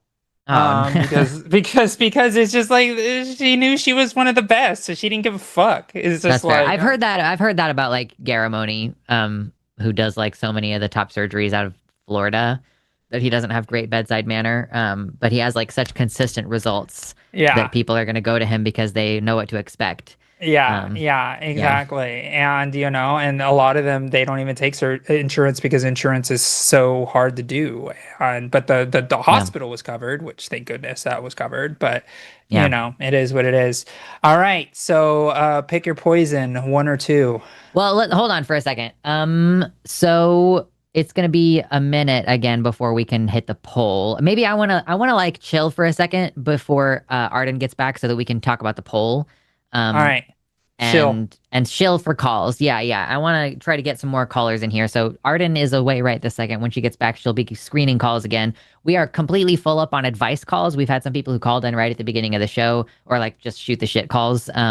So we're full up on those. If you have advice that you need, I'm sorry, today's not the day for it. We are full up on that. But we have more lines open for people who have a disagreement with us, right? Like, our last caller kept saying he didn't have a problem with trans people accessing these surgeries that improve our quality of life. But there are people who do take issue with trans people accessing these surgeries, or they say like, oh, whatever, you can do whatever you want to your body, but you're still, at the end of the day, you're still whatever you were born as. So I've seen some people in the vertical chat as well, making some various arguments. There was a dude called Jared earlier. I don't know if Jared's still around, but we have time, guys. We're going to be taking calls for another hour or so. And I want to get at least one more contentious call in that time. That would be ideal so that we Yeah, can hammer out some of these differences, dig into the issues. and we And do read super chats, we do $5 read or super more. chats. Yeah, So hashtag Team Josie, hashtag Team Lux. Like and true. subscribe if you haven't liked. Also join our Patreon. We have a lot more content now. We have an app that you can that Oh, we're yeah. For doing. our Yeah, $10 plus members, you can actually influence what we talk about on The Line Has a Podcast by yeah. joining it's a news feed, basically. It's a news feed Hmm. app. So yeah, I keep forgetting about it. I'm like, I want to try having that be where I get my news because I'm a Yeah, host and I have access to it. Because I don't really yeah, pay attention to the news right now. So I might as well just kind of glance through and at least see, our audience can click like, oh, I really want you to cover this story. And then it gets like bumped up to the top of the list so we can see what you guys actually want to watch. So that's a really good benefit of the Patreon right now. Uh, yeah. we also just did LineCon this past weekend. So if you join our Patreon at $5 or more, you can see the video on demand of all our previous LineCon events where our hosts give a 20-minute presentation on a topic of their expertise. So I think we had like, Josie, were you on one recently? I Were you was on one this? on one recently. I talked about Yeah. the violence of the glass ceiling. It Yeah. was a good talk. It was a lot of fun. And Yeah. it's only available on Patreon until it will go public eventually. But for now, only available on Patreon for at least a few months. That's right. And we also are going to be doing our Secular Student Alliance fundraiser, and that is going to be on In September September. 5th. Yeah. Yes, I Oh. believe it's September 5th. I No, think he September said, 19th. yeah, September yeah. 19th. We were scheduling Sorry. it for later in the month. So Yeah, yeah, that's right. September 19th is solstice weekend. Yeah, I wish I Yeah. knew things like that. I'm not witchy enough. I need to get I need to get witchier. I do have a tarot card deck and it is spooky. So it I have is a two spooky. tarot card decks. Did I show you my wand? I think so, maybe. My friend Lee makes wands. Oh, And wow. this is his bone finger wand, so it has a skull, Is like it a rat skull. Oh, This is just wow. resin or something like plastic, but Okay. then But it's got like, it's an actual dragon bone core, right? Like, yeah, of yeah. course, Yeah. it's got a little fingernail on it because he's got like a bone finger thing going on. Anyway, he's Yeah. cool. Yeah, that's I cool. like to just That's kind of very pretend. artsy. Yeah, I like to pretend to threaten people. Is that what they call it? Yeah, Pretending? Yeah. yeah. Yeah. Well, when I'm sitting alone in my office, it's like if you owned a sword, I imagine, where you just Yeah. lay the sword across your lap and you imagine that somebody walks into the high hall of your lordship and is Mm. begging for aid for the winter or something. I don't know. Yeah, that's fair. Speaking on things, have you seen Obsession yet? I haven't. My partner watched it and said that it was good, so Oh, I'll watch it with him sometime soon. So good. It's so, if you like horror, it is so good. I'm like obsessed with Obsession. Spooky. So it is. I mean, horror movies are having the resurgence right now. They have been for Um, like quite a while. We're in a weird like era of horror, the Ari Aster movies and all kinds of crazy stuff. We're like, Okay, I'm back. yeah. Hey, it's Arden. She's back. We Yeah. wanted to talk about the poll this week. After 2 years of reviewing the evidence for trans youth care, how do you think the Dutch review ruled? I think they recommended it. I think that's what the news is. I don't actually know anything about this though. This was Arden's recommendation. But basically like a similar type of thing to the cast review, but from the Dutch, and they were basically like, yeah, we should give kids trans care. I think I Turns might out. be wrong, but I'm pretty sure it was a couple years ago they went back to only providing trans care to youth under like a research setting. But yeah, they not only did they say that it's safe and effective and evidence-based, but they also said that denying trans kids access to the care while like until they get 18 was probably unethical and harmful to those kids. So they didn't just affirm it, they went and was like, oh yeah, the cast review was like probably bad and wrong and evil. Damn. yeah. They didn't say those Yeah. words, but that's the implication of the Fucking words they did say. got him. Well, cool. Yeah, That's that's good good. news. Finally, Good some news. good news.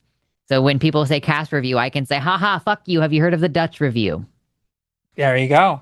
Yeah, You can do it, especially when they're trying to bring Europe as part of their answers to things. So exactly. Like, oh, you want to yeah. bring up Europe? Is that what you want to talk about? Yeah, let's do it. Let's do Yeah. it.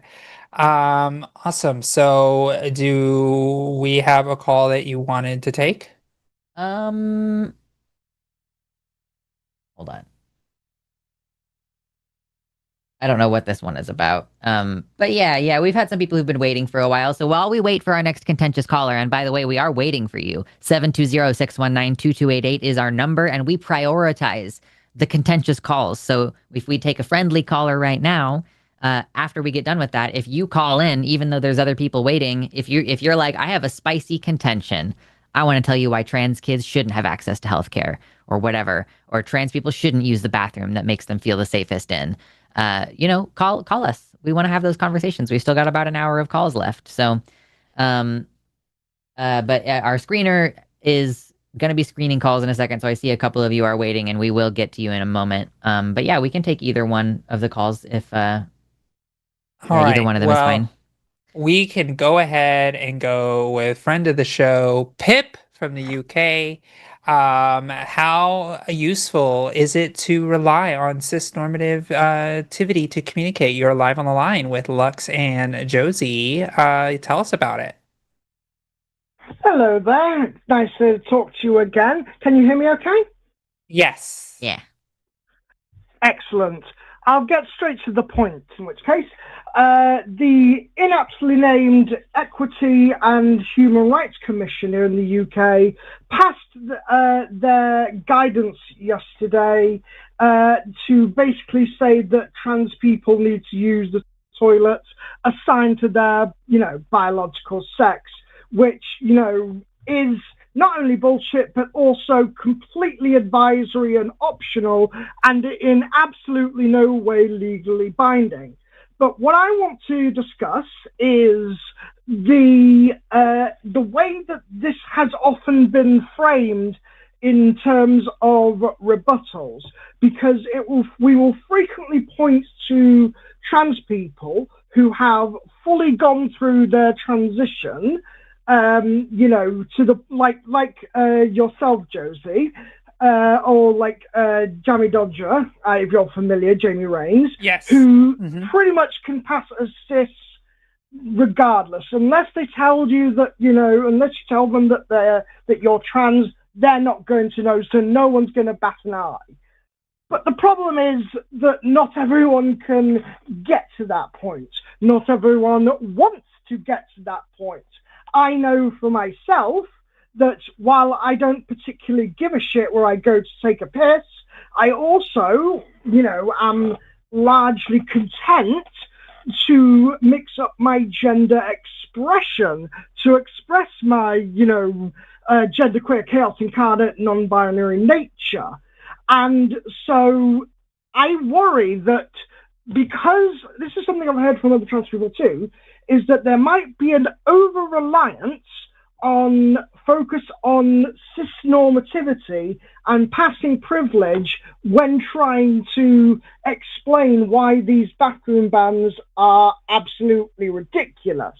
Because, it still might rely upon, someone being able to pass in order to fit in the quote-unquote correct toilet.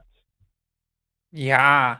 No, this is actually a very good question and topic to think about, is the idea of passing privilege and picking your messengers when you're trying to make a political cogent argument that is based in community representation.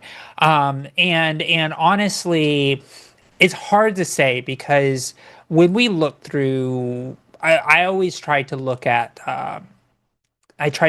the marriage equality fight, or I like to think about Pride, like the first Pride at Stonewall, and how that fight looked.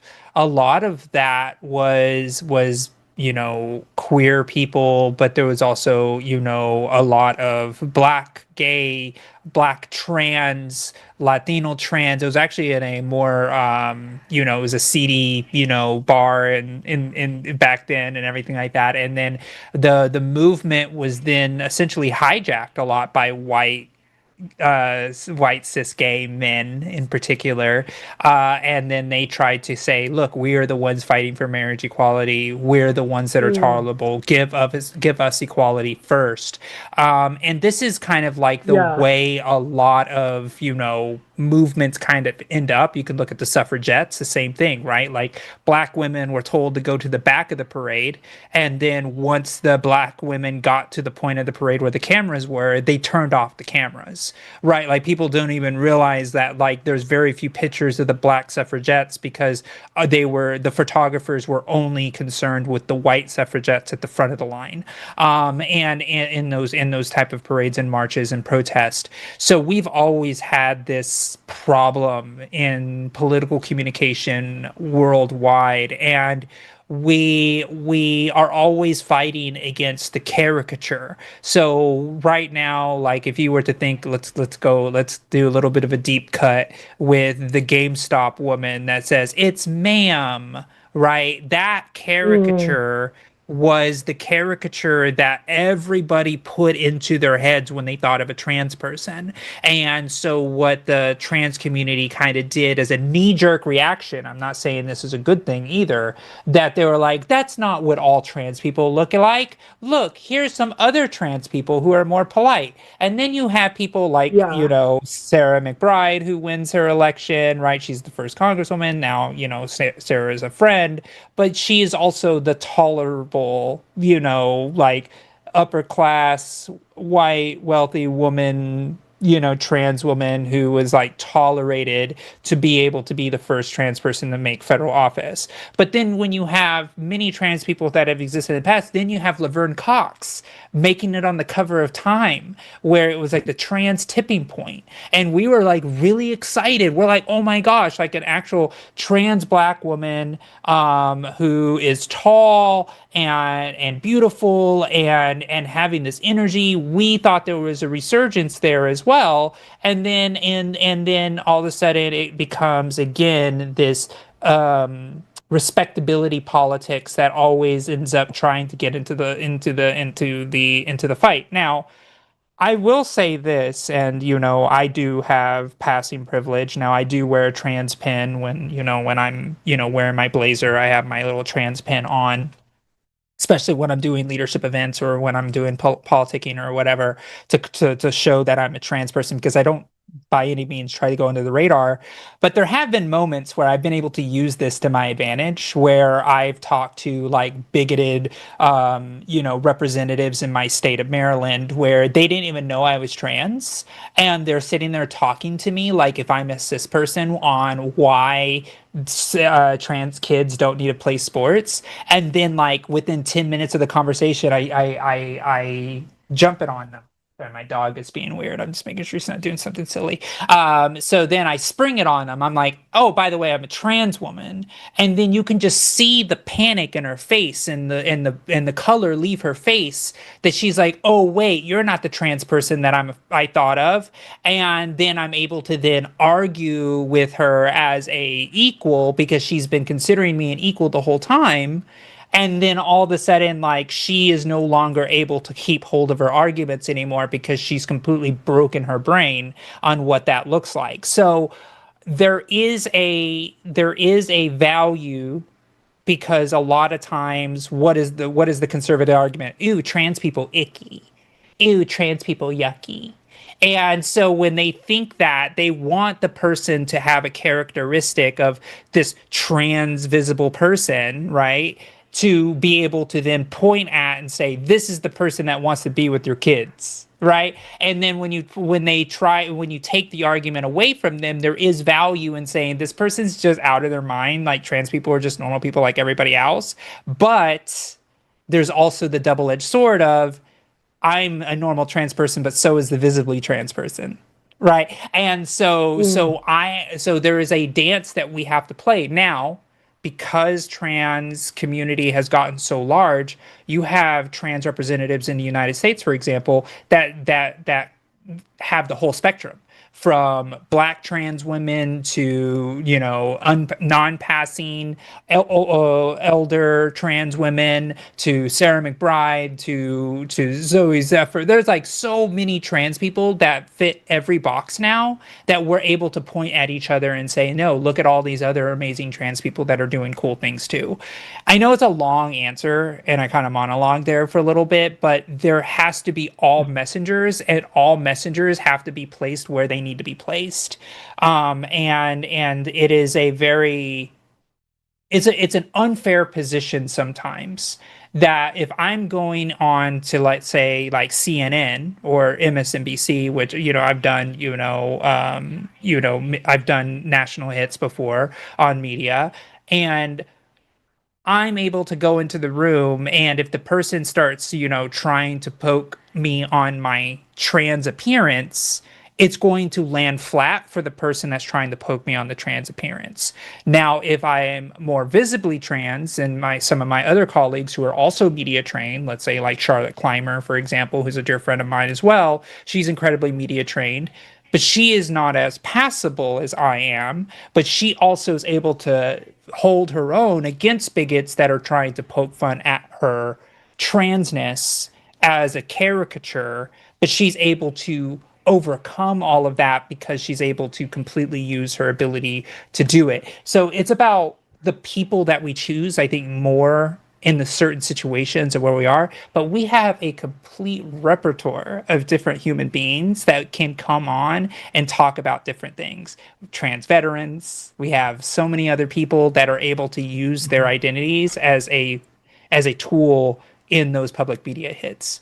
But I, by no means, am saying that only trans people that are passable should be on media.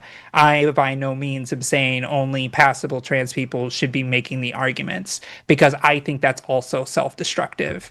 So we have to do it all. Yeah. And a lot of times we don't have a choice, Pip. It's the media that chooses that. Like, there are some trans people that can't even go into the room, right? Because there are certain media outlets who are like, no, we want Josie, we don't want so and so, right? And it's purely because of transphobia. And I don't know that. I don't know if they're passing up another person, right? I don't know if I've gotten other positions or other abilities to be in different programs, for example, because I find myself in a lot of programs as the first trans person in the room that's ever done the program before.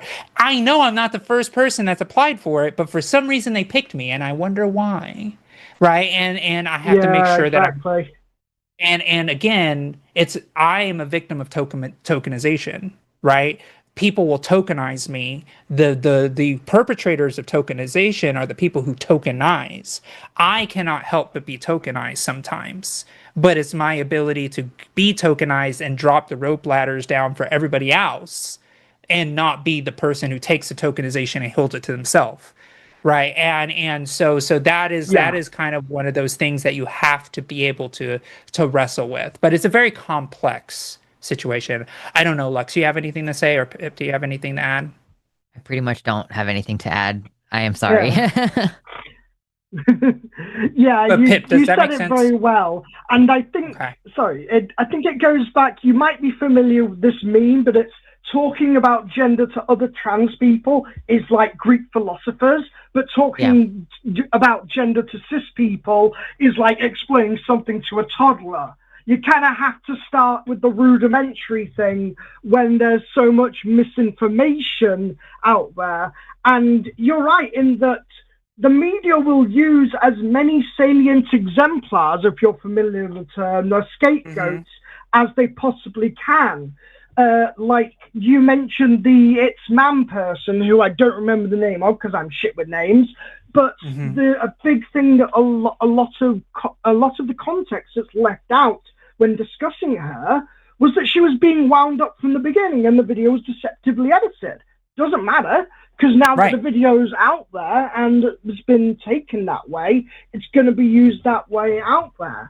So while I do think that we absolutely can use and should use, you know, quote unquote passing privilege, however you want to phrase it, you know, to our advantage, especially in a culture of cishet normativity, I also think that, you know, people like Lutz can be valued because they are cis-passing but also non-binary.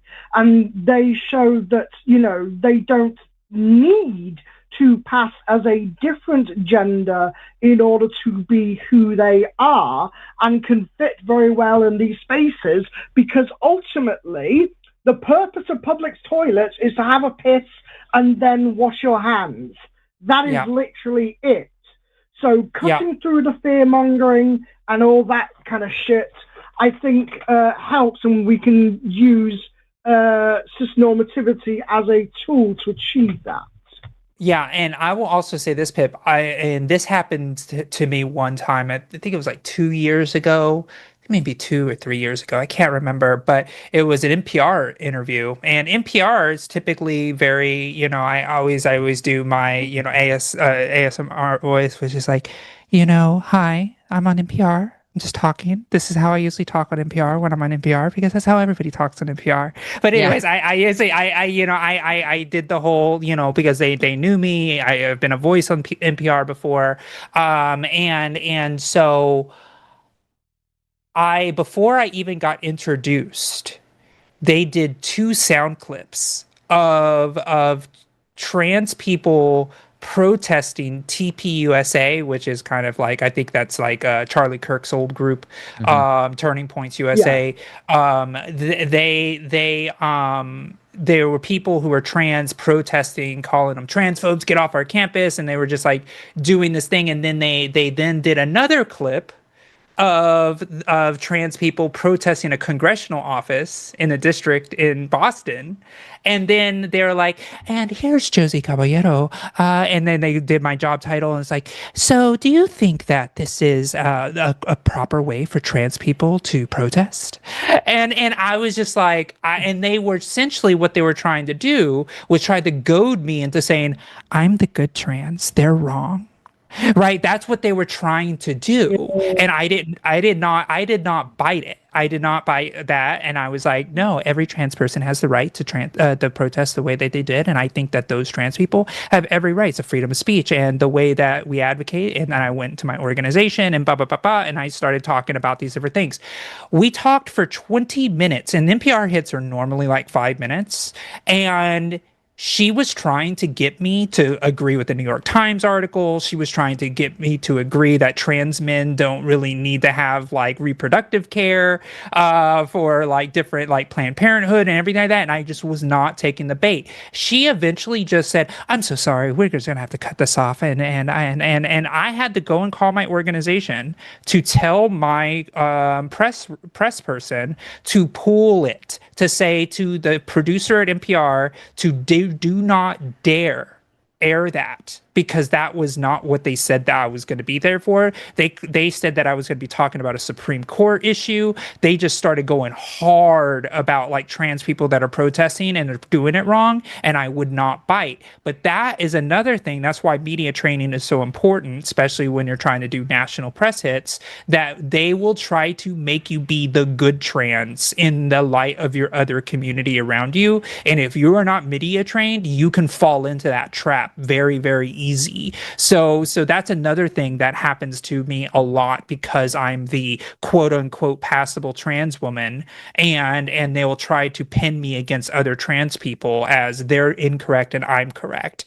And I never bite, and they don't like it. That's why I don't get invited to a lot of media hits these days, because they know that I'm going to defend and push back and say, "Oh, you like how Sarah McBride is? Oh, great. I like Sarah McBride too, but I also like Zoe Zephyr. Look what she just did." And they're like, "Wow," like, and they're just like, so it is a very unique thing that you have to be able to weave as a person that is in that space. But I also know a lot of passable trans people like Brianna Wu and Blair White, who will just eat those little media hits and say, yes, yes, yes, I'm the best one. I'm better than everybody. And those people need to not see media. But luckily they're not real people, like as far as like people who have real responsibility and power and leadership. So they don't get media hits either. They want people like me to do it, but I won't do it. So there's also that as well.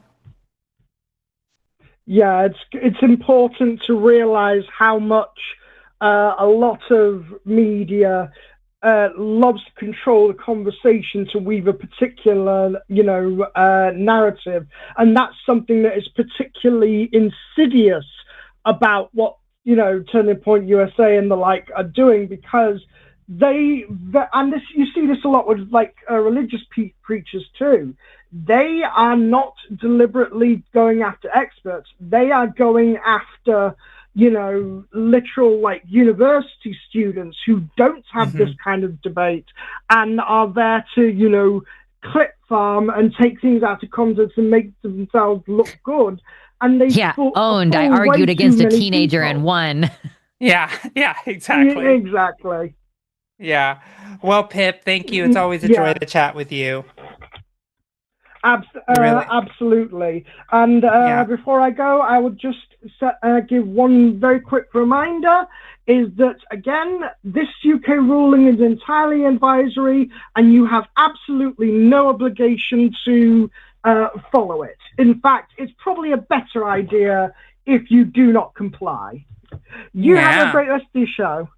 Yeah, thank you, Pip. Thanks, Pip. Appreciate you. Bye. No problem. Bye for now. All right. Great. That was a good call. I always like talking about media and trans people, and it's just like I'm just very media trained. I can't help it. It's how I'm built. It is an interesting topic. I mean, like, we talk about this all the time. It's different types of angles on the conversation of representation, right? Like, we might be able to talk about that in media. Like, does it make sense to read this character as trans or whatever? Or like explicit trans representation. But how trans people represent ourselves in the media is part of that conversation. So it is interesting to dive into. Yeah, absolutely. Great. So looks like we have another call. We gotta take it. It looks like another advice call. Yeah, I mean, we can, if you want to like chill for a minute and just see if we can get some people calling in. Like, okay, here's the thing, everybody in the chat. If you hit the like button, that almost immediately translates to more viewers and more calls typically. We have about like 40 minutes left for calls. We only have one caller waiting. And if you call in with a contention, we're likely to bump you to the top of the queue. So If you don't like any of the issues that we've talked about today, we are trans, we are pro non-binary, we like they them pronouns. We are pro trans women in sports, we're pro trans women in women's bathrooms, we're pro trans kids receiving health care. So we still got time. 720-619-2288. We got time. And if you want to go real spicy, tell us how Trump is better for trans people than Democrats. Like, let's do that. I'm down for that. Does anybody actually think that, or is that a troll? Are you trying to invite a troll onto our show right now? I mean, I do see the trolls. They're there. And they're there. I see you in the vertical chat. I'm ready to feed some. Like, I don't usually feed you, but there is, it can be fun, because listen.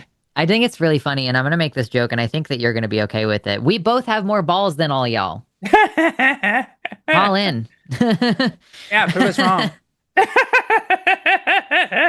I'm going to grab another drink, though. If you would like to start the next call, that's fine, but I'm just going to step away. Be right back.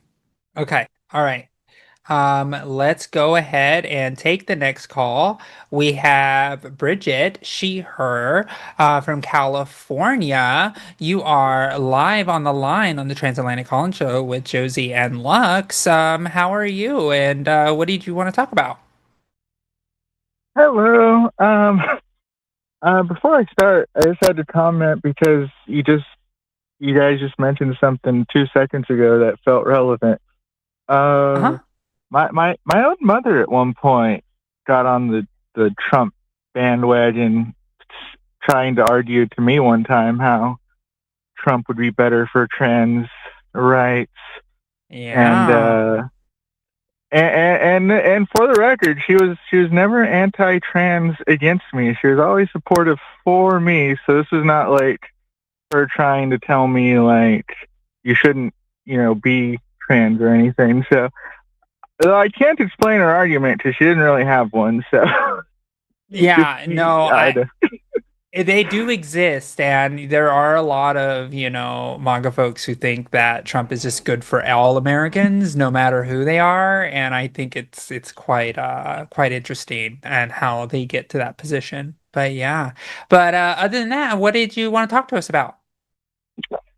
So I've always been kind of introverted, and one of the things I find really fascinating about listening to you guys is I didn't really realize how prominent trans was like in our recent history. And I don't mean like the 1970s. I mean like how like the Nazis burned the research stuff. I didn't know it was like that kind of era prominent. And even before then. Like there's evidence of a Roman empress that was a trans woman. Oh yeah, well I know like different cultures and like 1,000 years ago stuff, but I didn't realize it was like I thought the resurgence like modern day was more recent. Like in my own journey, I never heard the word trans until I was, already an adult. So same. But like you had mentioned before, or like you'd mentioned many times, I knew my identity since I was basically 6. I just didn't know how to convey, the issue I had. Same. But in my own journey, I've been very introverted, and I haven't been, as a result, I haven't been very connected to the larger LGBTQ. Where you mean to say the initials wrong? I haven't been connected to the wider community, and I wonder if that potentially might have negatively impact my development in a social sense. Because I guess to expand before I throw it back to you, I've never really, I don't know, back when I was first starting and when I was encouraged to like glance at the community, I just constantly saw people waving, like the identity marker, and I couldn't connect with that because for me, it wasn't a, like, not that I'm ashamed or anything, but it wasn't a trans pride type of a thing, or wanting. It was more of just, I want to learn all the feminine stuff I didn't get to learn with others, and I just, I found more people that were just, and this is my experience, so I know that is not universal, but I just found more people that were just wanting to express, like, their identity being trans, and for me, I just wanted to express my idea, my identity of being feminine. Yeah, for sure. For sure. So Bridget, did you recently come out? When did you come out? So my, my journey was, started about 6, 7-ish years ago. Oh, okay. And so I Okay. was about 28, 29 at the time, Okay. Okay. in that ballpark. So I'm just trying to make sure I get to your point here. So are you saying that as a trans person, you don't necessarily feel that you need to identify as trans? Is that where we're going? I can't I'm trying to catch your thread here. That is one question, yeah. But I guess Yeah. another part of that question is wondering, like, if if I'm if I'm missing something, I guess, maybe, like, is there when I said all that, is there, like, something in the community you think maybe I just found the wrong part of the community? I didn't jump in long enough. I don't know. Yeah, and No. then again, this was something I tried 7 years or 6 years ago. Maybe it's a different community now. Sorry. Well, I mean, the queer community, right, it's there for, because we all have lived experience. We know that we're safe with each other. There's a lot of reasons why we have community, especially since we're so marginalized. I mean, there's a lot of reasons why people want safety. People want to be with people who have like understanding of what's going on. And there's also trans people who are just like, meh, I live in a rural area, I have no real connection, or I know people who are like, in the military that have no real connection with the queer community beyond, the people that maybe are queer in the military with them. And there's a lot of reasons why people are driven to be a part of community. I always think it's a good idea to be around community because it allows you to be exposed to different types of people. I think that when trans people can be isolated, they think that their way of being trans is the correct way of being trans, and anything different could be wrong. And that's just because people just don't have other experiences with other human beings that see their trans identity in different ways, and how they express it or in different ways.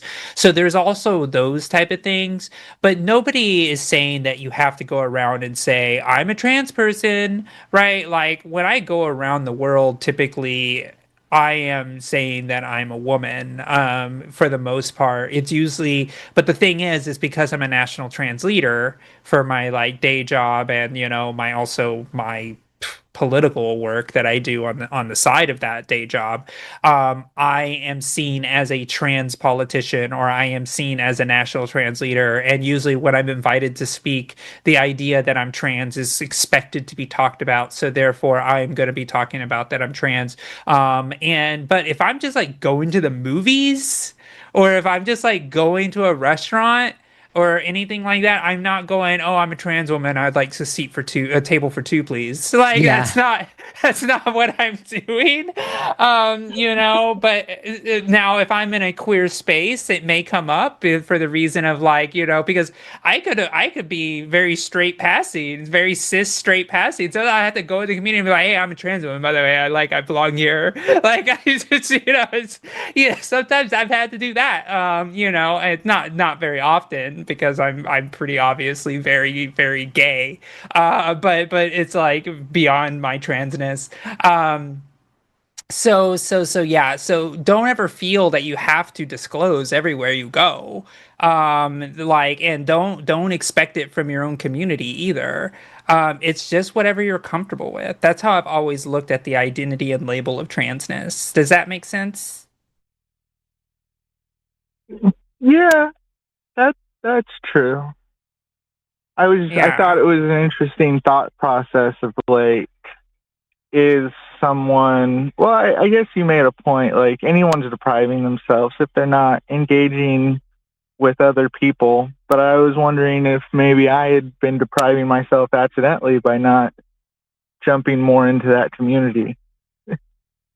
I mean, you could look at it that way, but honestly, it's up to you. Like some people aren't that social and they have a very close-knit group of friends and that's all they need. Like, that's okay too. I tend to gravitate to other queer people when I'm doing like game night or things like that, but straight people are welcome at my D&D table. It's okay. He can be forgiven. And so I do feel uh, like, I mean, if you're feeling isolated, right? Like, because I have this kind of feeling like, yeah, it's fine. I can deal with cishet people. Like, it's okay. Like, I can like get by in cishet society. It's not a big deal. But then when I'm around queer people, I'm like, oh, I need this actually. Or even just like, listening to a queer podcast recently, I was like, oh, I don't consume enough queer media. Uh, and like, I want to watch more queer movies and talk to more queer people and stuff. Like, I do find that that's like an aspect of my social life that I want to expand on. But I'm like, I've been out for like 17 years or something. Like, I don't know. I'm at like a deep, weird place. I just moved literally halfway across this country as a trans refugee. So, for me, I'm finding that that is a gap that I want to fill. But, it's not going to be the case for everybody. I mean, I think it's important early on. Like, I did have a lot of trans community early on, and I think that that was good. And then I was like, I don't know if I really need this anymore. And I'm like, yeah, it's actually kind of nice. Yeah, yeah. I guess that's the, I guess I'm sort of finding myself in a similar boat, just at a different stage, I guess.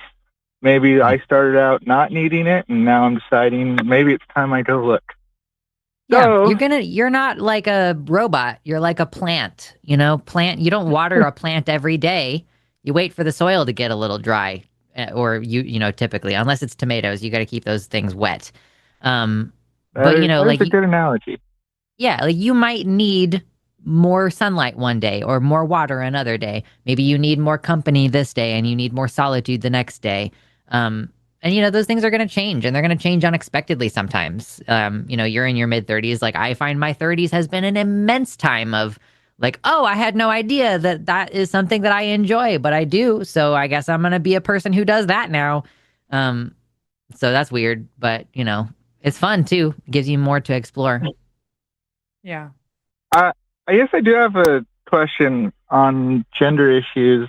I realized I haven't asked this in a long time because it's just not usually relevant, but you guys might know better. And the last time I got an answer, it was, I don't know, it was contentious, and it didn't feel like it passed the sniff test. So I don't know. You tell me if I'm being dumb or if the other person is being dumb, or I don't know. Sure. But I still don't really understand the functional difference between someone saying pansexual and bisexual. I mean, there's not a huge functional difference. It's very vibes based. Sometimes people get really in the weeds about the definitions on this. So folks will be like, well, pansexual is explicitly trans inclusive. No, that's not the case. Bisexual people date trans people all the time, blah, blah, blah, whatever. What it really comes down to is like, people often prefer bisexual because that term has more history and community around it. People dislike bisexual because it does imply a dichotomy of two things. So, like, maybe you're trying to avoid even suggesting a gender binary, so you avoid saying bisexual. And then there's like people who like pansexual because they're like, I want to be absolutely, clearly, overtly pro trans in my attraction. Or there are people who are just wrong about the definitions on it, or people who are like, I prefer this flag over another flag. That's kind of where we're at with that. It's like just a term preference. And it's like technically a lot of these words apply to me, and I'm like, nah, I'm queer. I don't really identify as bisexual, even though like technically I'm bisexual. I'll fill out bisexual on a form if it's one of the only options. But like, it's not like I don't identify as bisexual. I identify as queer, right? So it's like, even if the term applies, do you identify with the term and the meaning and the colors and the flag and everything? Like, all of this is a factor. That's true. Because you brought up a point I did hear. It was the point I heard recently, because I heard someone say, well, not recent, it was a while back, but recently when I talked about this issue, I heard someone say that bisexual was trans exclusionary, and I'm like, I'd never heard that before. Where is that coming from? There are some people who do mean it that way sometimes, but like that's a very rarely. But sometimes people are like, I'm a bisexual and I only date normal men and women. Like, there's transphobes everywhere. The super bi.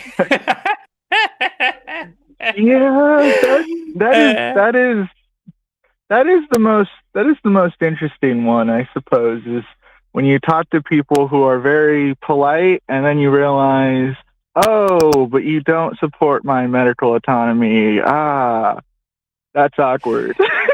Yeah. And again, it's like, it's such a strange thing, because it's like, how often does it actually come up outside of like maybe going to a community gathering, or like maybe put it on a forum?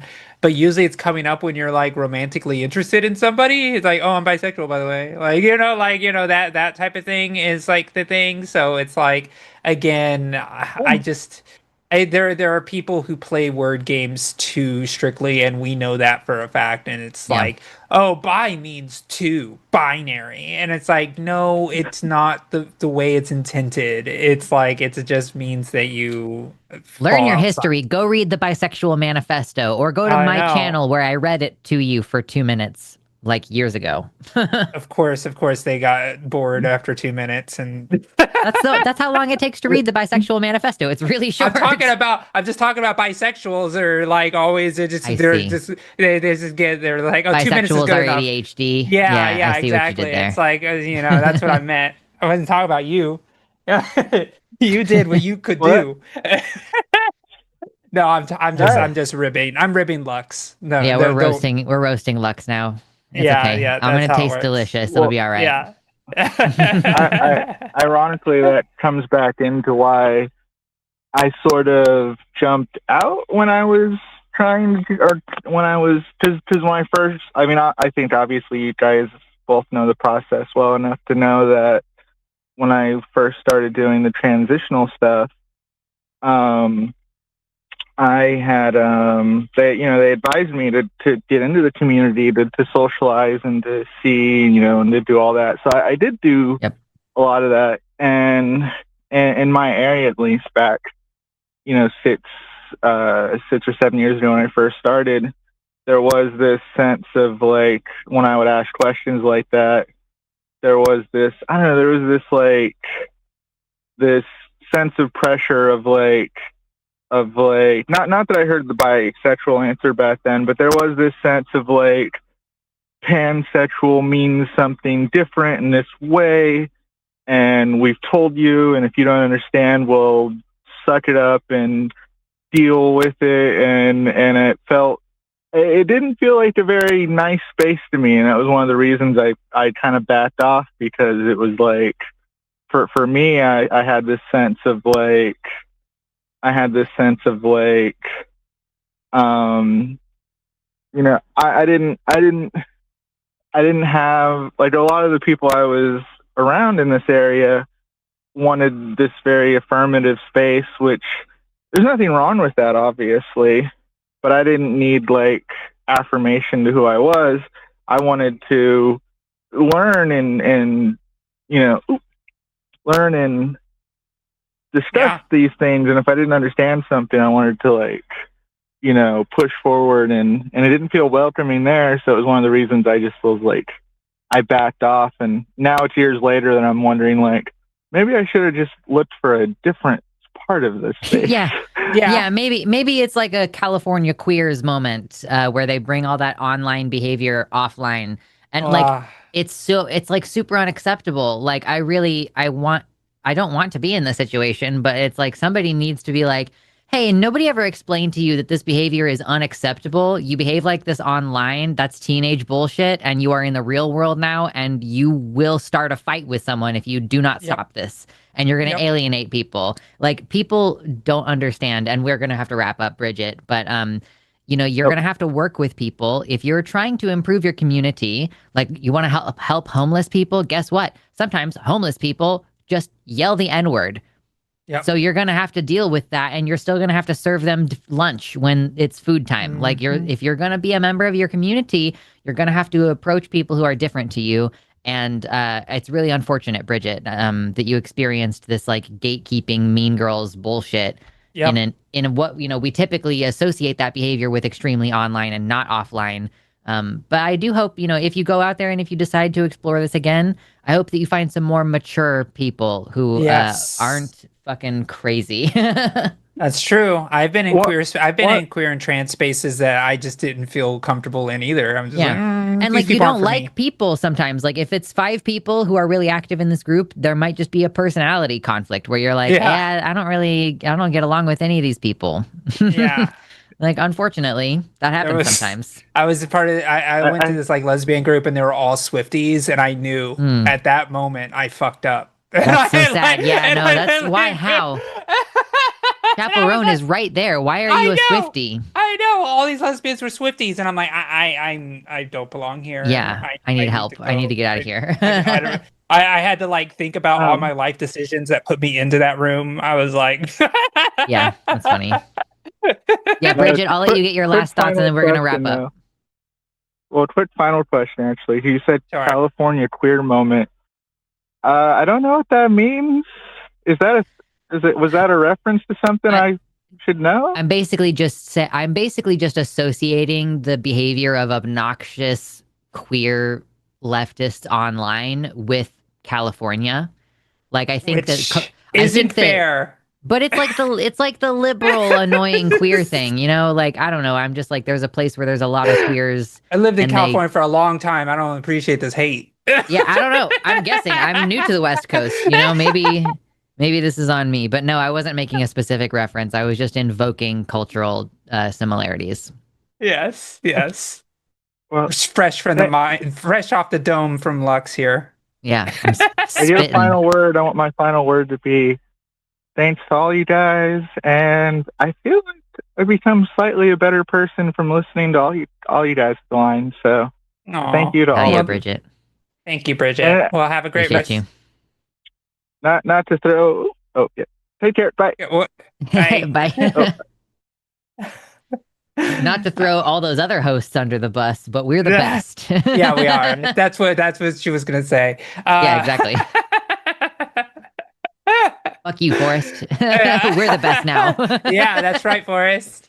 Just like, I don't know why everybody does that. Everybody has to be like, Forrest is my favorite host, but you guys are pretty good. Like, I didn't need you to say that. Yeah. It's wrong. It's not okay. Fire Forrest. Hashtag Fire Forrest. Forest fires.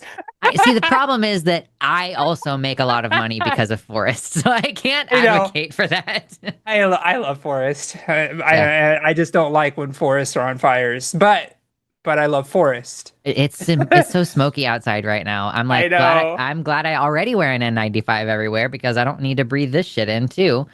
Yeah. Anyway, we got one caller left. One caller left, so let's go ahead and get to it. Let's get to Ben from Canada. He, him pronouns. You are live on the line on the Transatlantic Call-In Show with Lux and Josie. I would love to hear your thoughts.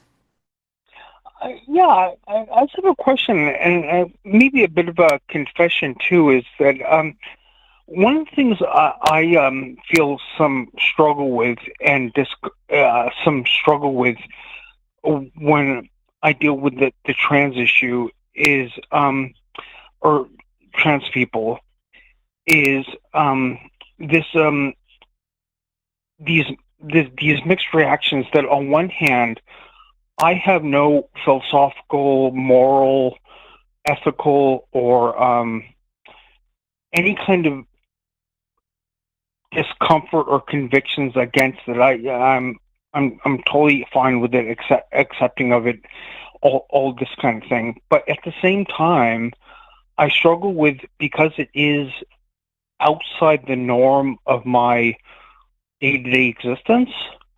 I do admit I find that there is a bit of a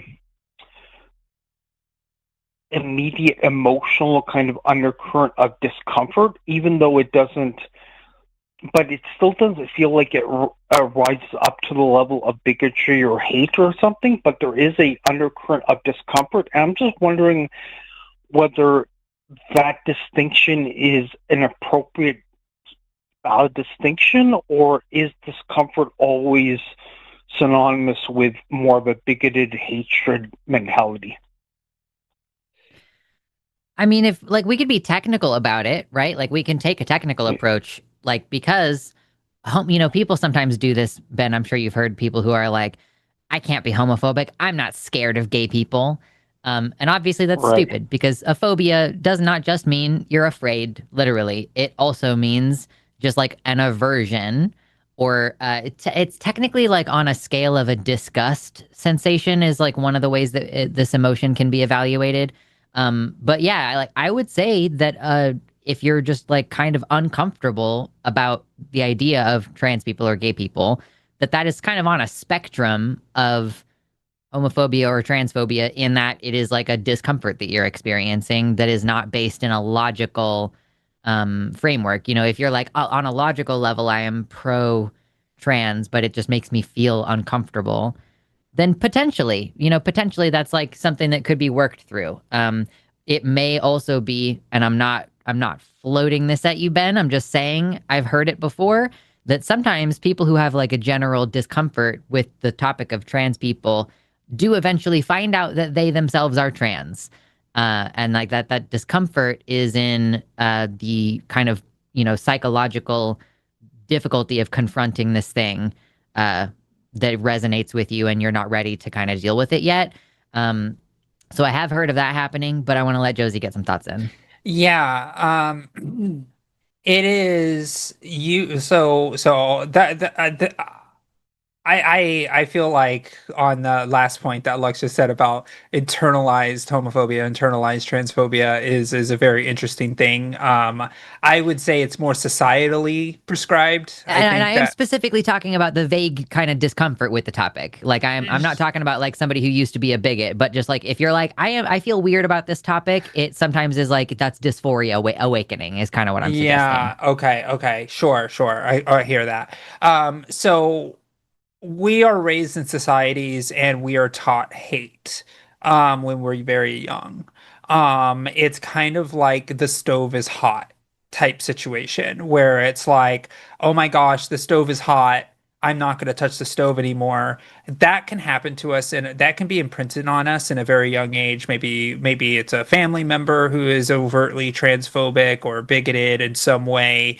I remember, and this is, I had a older family member when I was a kid talking overtly about how she was upset that my cousin was dating a black man.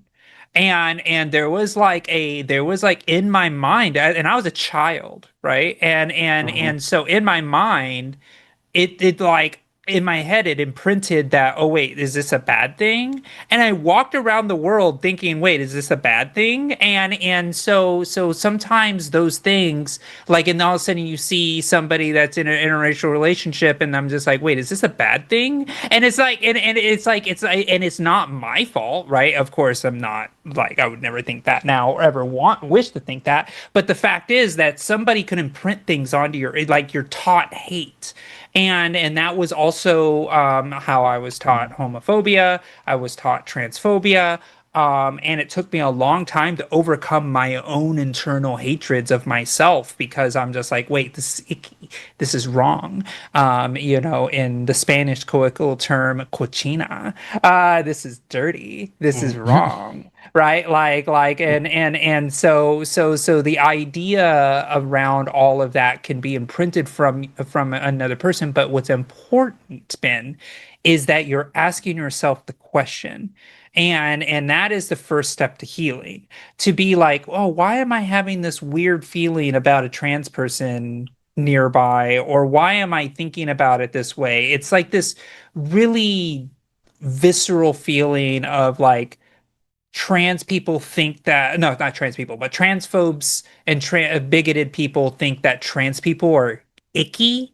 They're like gross. There's just something not unsettling, something uncanny that they can't like get past. And that feeling of like grossness can be a lot to overcome because that could be imprinted from you for a lot of different reasons, and you need to be able to get past it.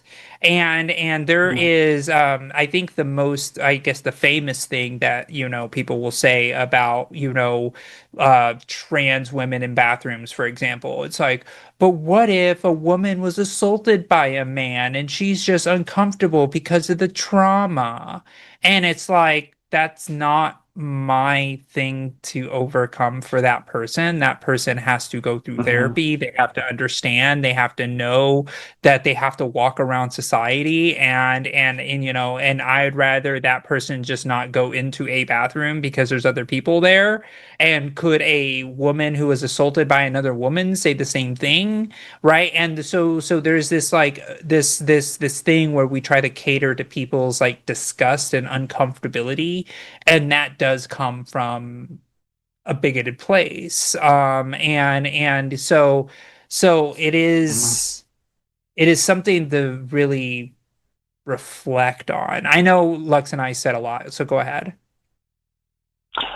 Yeah, I appreciate. I think for me, I think this is coming off of also an experience that is similar in a different direction, but it can ties to this discussion, and that is that historically, I've felt this similar discomfort around individuals that had, and I'm going to tell you my experience that changed it, but I had this immediate discomfort because it's outside my norm, in individuals that had very externally very severe or profound forms of I'm not sure what the politically correct term is, cognitive delays kind of thing, so to speak. I'm not sure if that's politically correct, but then I worked in community living in a home that dealt with just individuals that had this form of existence. And at first there was discomfort working in an environment with people that I'm not used to or familiar with in my common day-to-day practice. But after a month of working with these individuals day in, day out, it's almost like a form of, in a way, exposure therapy, in a way that my anxiety-based stimuli reduced, and now I just go in and I have no disease whatsoever, kind of thing. And I'm just wondering if, because people who are trans are so outside the norm of my lived existence, whether I never have the opportunity to have that quote unquote exposure therapy, kind of thing, to reduce the discomfort stimuli that I feel. You know what I'm saying? No, that's 100%. I will even say it in the context of my own family. Like, it took them a lot to get used to me in feminine clothing. Like at first, especially early in my transition, they were like my family were like, "Can you not dress like that?" Not until like for a while you're making people feel uncomfortable. I'm like, "What? Like, and it wasn't until like more and more, and then they understood who I was more and more. Like now it's like weird that I'm not. Right. So there is a little bit of that. Like you're gonna have to almost kind of reprogram yourself into understanding that trans Right. people are normal. Trans people exist. We're in positions of power and leadership. We're doctors, we're lawyers, we're the mail carriers, we're the Uber drivers, the taxi drivers, we do everything in life. Trans people are there. We're doing it. And so we're just as Right. normal as any other human being on the planet, and it sometimes does take a little bit to do that. And I think, for example, I think we were talking earlier about queer or trans people in media, right? And Yeah. how trans people are digested by different audiences just because of that exact thing, where the messenger can make a difference because they're like, oh, trans people aren't that caricature in my head. They're not Dwayne Johnson in a tutu, right? And sometimes it Right. takes different shapes and different people for them to be exposed to over time, for them to realize that trans people are just normal no matter who they are. And so it is something that you're going to have to work through, Ben. And I think that Mhm. even being able to question it, for you to be able to say, wait, this doesn't feel right, and I think I'm like my internal conscience is off. And Mhm. and when you're able to recognize that, that is the first road to healing, right? Because a lot Right. of people don't have that self-reflection.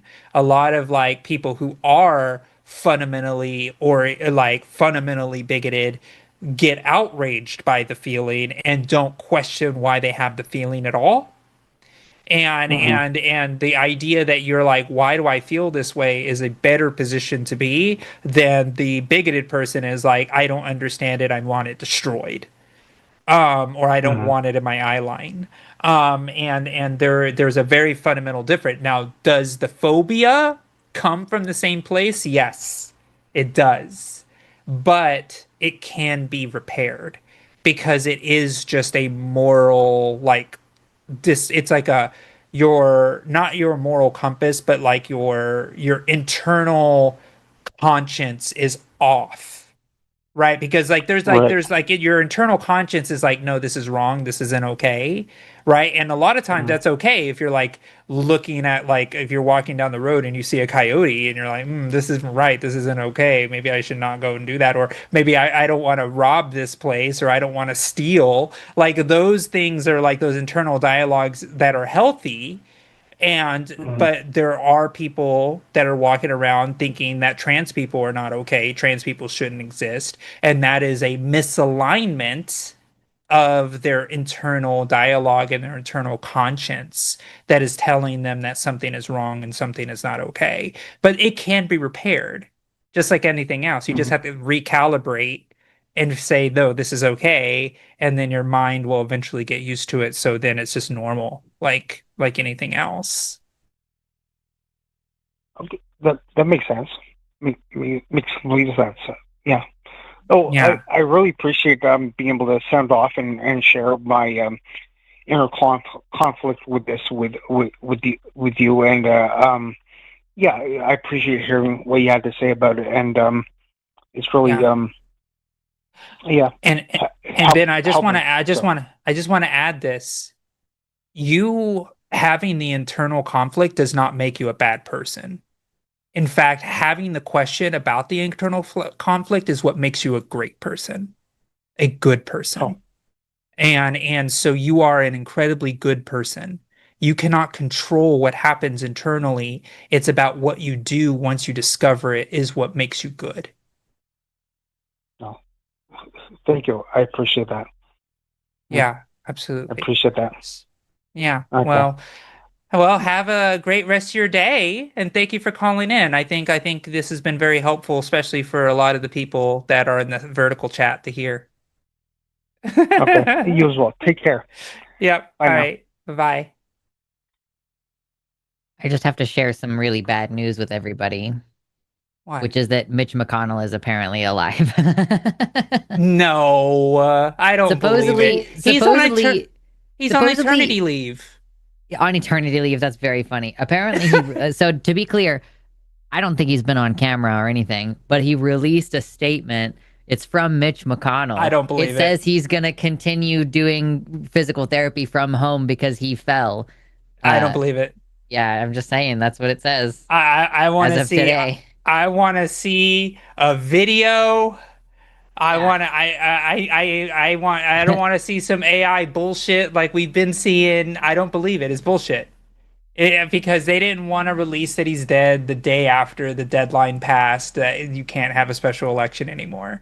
That's essentially it. Like they were just like they're like, oh, that's too on the nose. Whatever refrigerator they're keeping them in, like they're just gonna keep them there for a little longer. I don't believe it. I just don't. Yeah, I agree with you. I agree. In American politics, these older politicians, they don't even have to be alive in office anymore. They can just die and hold the position. For like a couple months, Yeah, absolutely.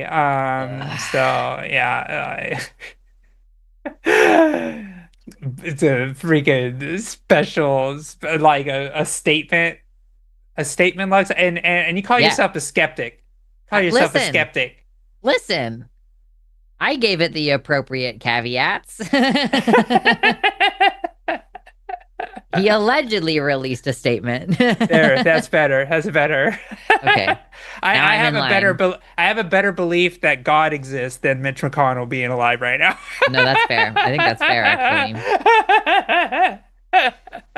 actually. Well, we're gonna read super chats now, and if you get your $5 super chats in, we'll read them. And $5 or more. And if you vote with your hashtags, hashtag Team Lux or hashtag Team Josie, the loser has to defend a silly position. We're very close to a tie.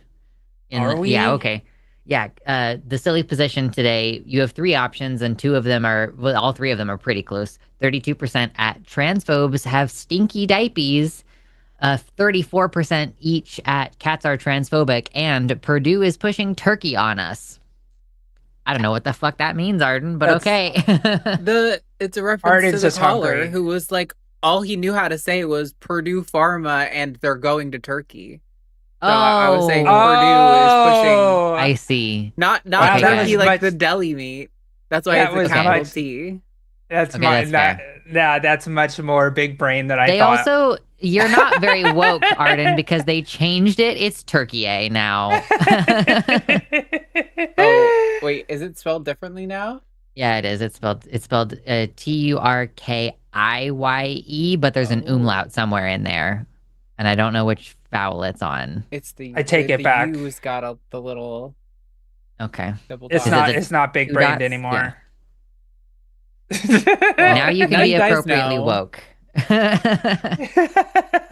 think the shooter that we all thought was so fun from the Olympics was from Turkey, right? The guy. Was he Turkish? I think he was. Yeah, I think he is. The guy with his hand in his pocket. Yeah. Yeah, his aura farming hard. Anyways, cats are transphobic has just gone up in points. So look, get your votes in because this is going to be a close race. So you've got like 20 minutes to figure it out.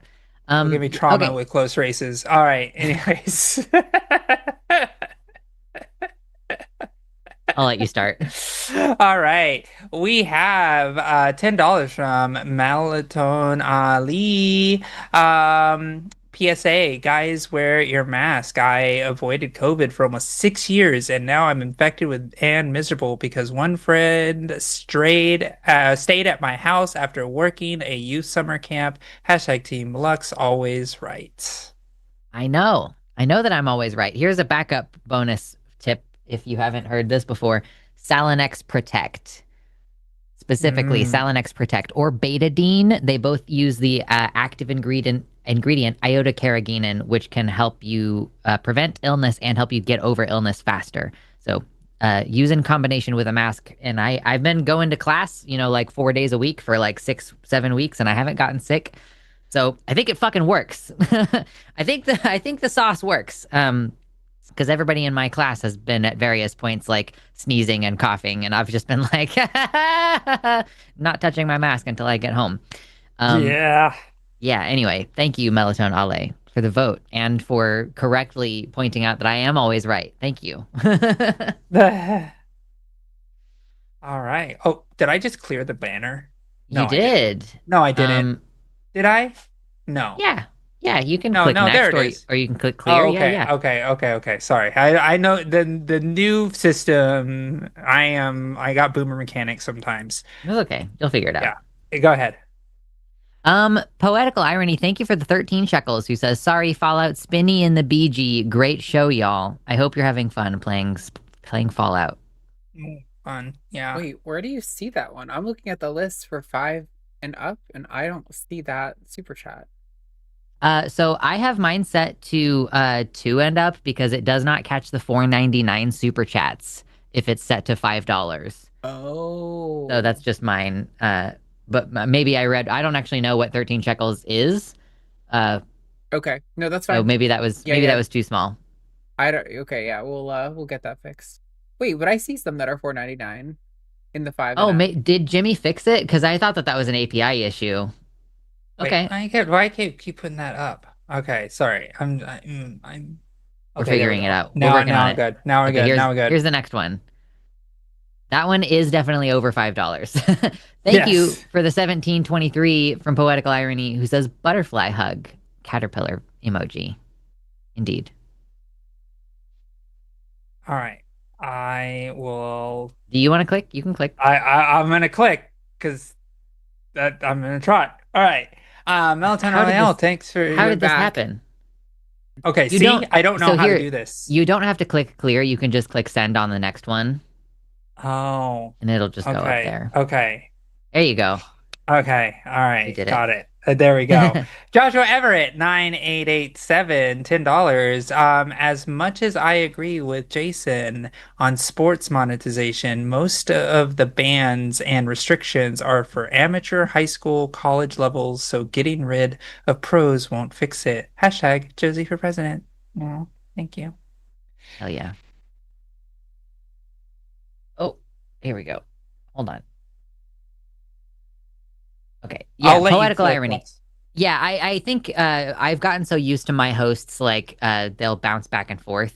Like, so whoever's going to read the next one also clicks the next one. Oh. Yeah. Okay. Yeah, we get into a synergy, and it's great for me as a producer because I'm like, I don't have to do anything. But now as a host, I'm like, my hubris, I have to do more work now. Anyway, thank you, Poetical Irony, for more shekels, who says, oops, hashtag Team Scissor, nut only one. I don't know what that means. Is that asking for us to do rock, paper, scissors? I guess. Yeah, I guess that's my best guess. Okay. That makes sense. All right, ready? All right. Okay. Rock, paper, scissors, shoot. Okay, I did paper. You got me. Yeah. I was like, we have to avoid scissoring. That was my goal at the beginning of that. But you said it. You said it, though. I know. That's why I had to do paper. Yeah, fair enough. Okay, Professor Rowan, $5. This older guy I occasionally talk to casually said, Iran doesn't need to exist, nuke 'em, and laughed. Othering leads to some fucked up shit. Hashtag Team Lux. Yep, that's true. True. We got the $5 from Hyena Dyke, who says, deviated septum gang, I have severe sleep apnea and use a full mask CPAP. I have a septorhinoplasty consult at the end of the month. Ooh, hashtag Team Lux.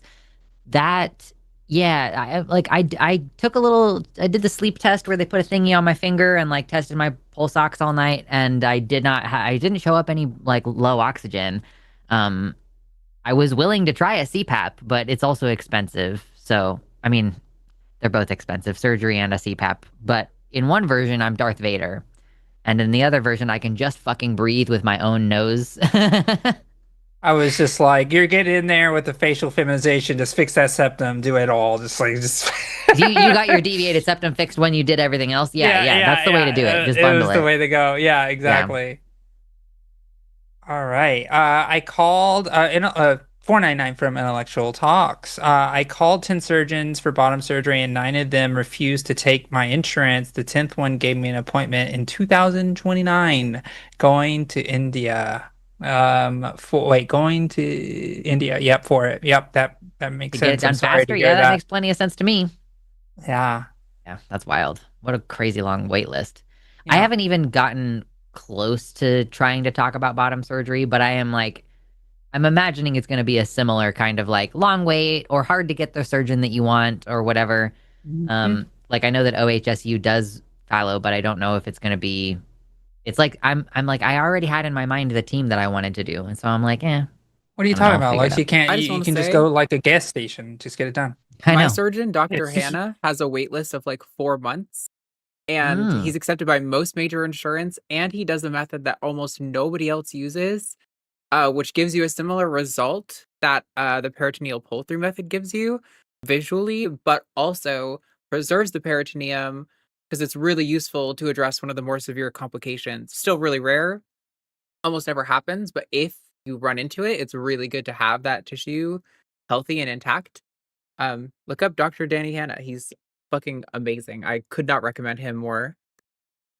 just Arden, just she's that bitch where she's just like, I got the best thing ever and it's amazing. It's blah, blah, blah, blah, Genuinely, all the girls who go to him are in a big blah. group chat, and we were all gonna put reviews on Google and Reddit, and then we were like, we shouldn't do it all at the same time because that's gonna look weird. So we're gonna like start spacing out our reviews. But that's funny. everyone who's gone to him has like such good things to say about him. I am so happy for you. And Hell yeah. I don't even like thinking about it. Uh Legally Mod with the $5 who says, I'm getting my SRS in 35 days. Why? Because I saw an ad on the back of a cereal box when I was 6. Hashtag, or sorry, slash um sarcasm, hashtag Team Josie. Yeah, they get you. They get you young, with those those cereal those boxes. those vagina O's, like, just they Vaginos. the vaginos, yeah. Much better than the plasties. Yeah, for sure. James. Oh wait, sorry. Now I'm sending it again. There we go. Uh, and why do I suck at this so much? You did Okay, it there we go. right. Okay, all right, there we go. Zoe Violet, 80, $10. James doesn't realize that there are multiple year-long waits for gender affirming surgery. No surgeons are going out there trying to sell trans people on these procedures. Yep. So true. I see someone in chat who is asking, what rights do trans people not have? If you stick around for about 15 minutes, I'm going to be on another show taking that question. We're not taking questions right now, but if you want to call in, the number is 336-543-2101. The lines might actually be open already if you want to go and get in the queue over there. Yep. So yeah. Happy to answer it. Yeah. So you're next.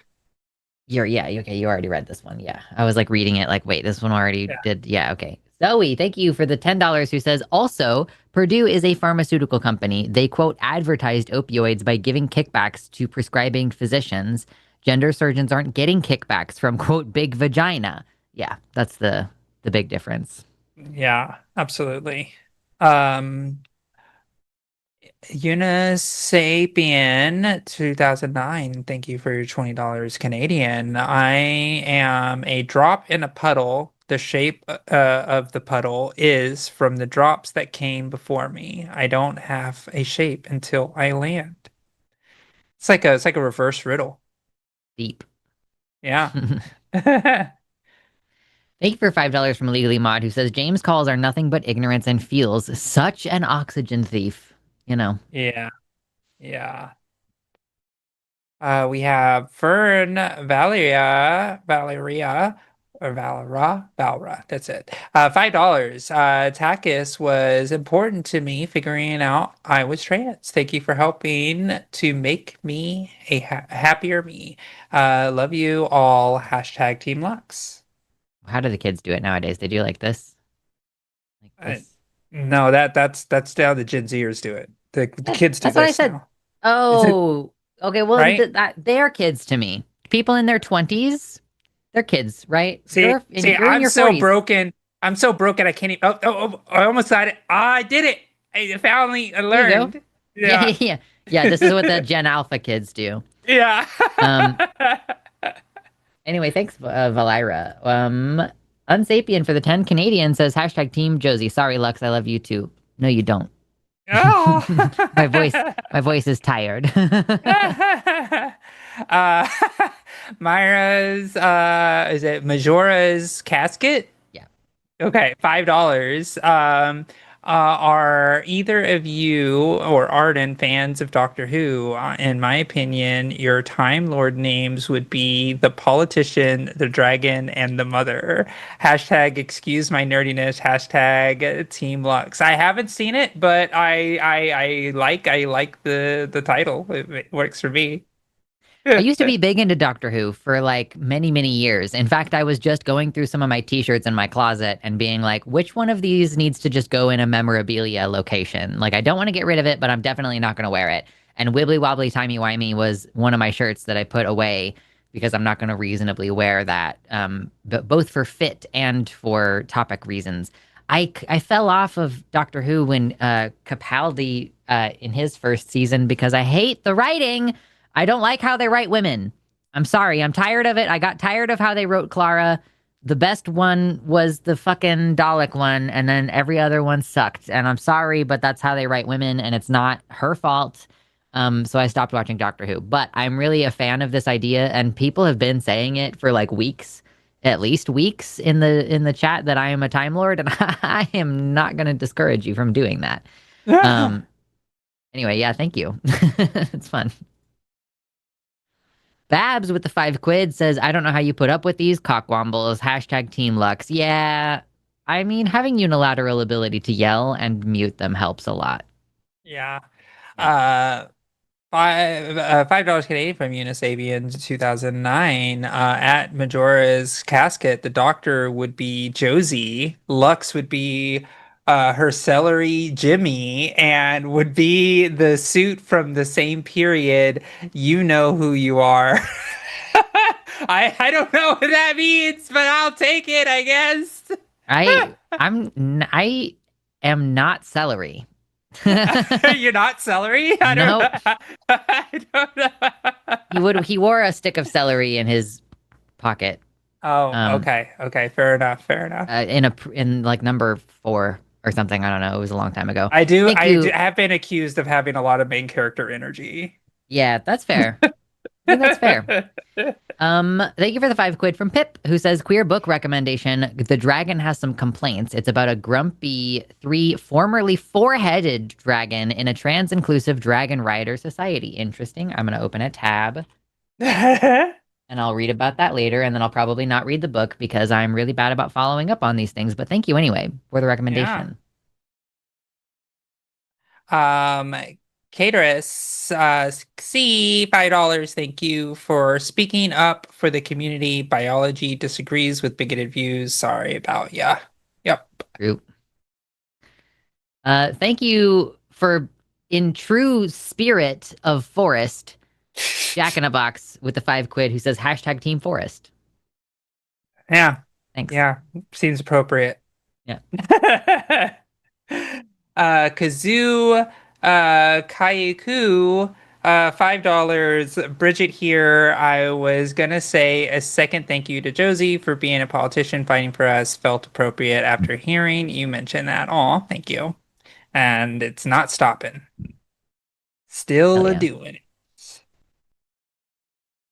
Poetical Irony, thank you for the shekels, who says mixing water and oil is so gouache.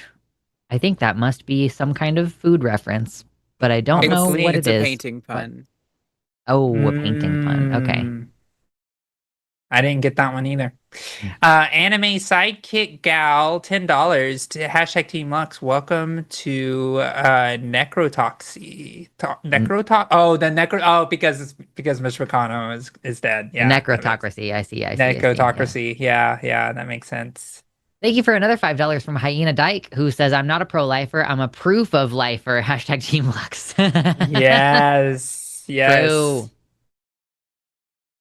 Why is it? Okay, there we go. Wait. Okay. Nope. I don't buy it. I'm not gonna believe it. It's not possible. Hashtag Team Josie. Hashtag Mulch McConnell. Thank you, Joshua Everett, for your $5. What a mental image that conveys. I know. Thank you for the Dublus Mickle, who says, love this channel, loved Atheist Experience fan from 2007 to 2012.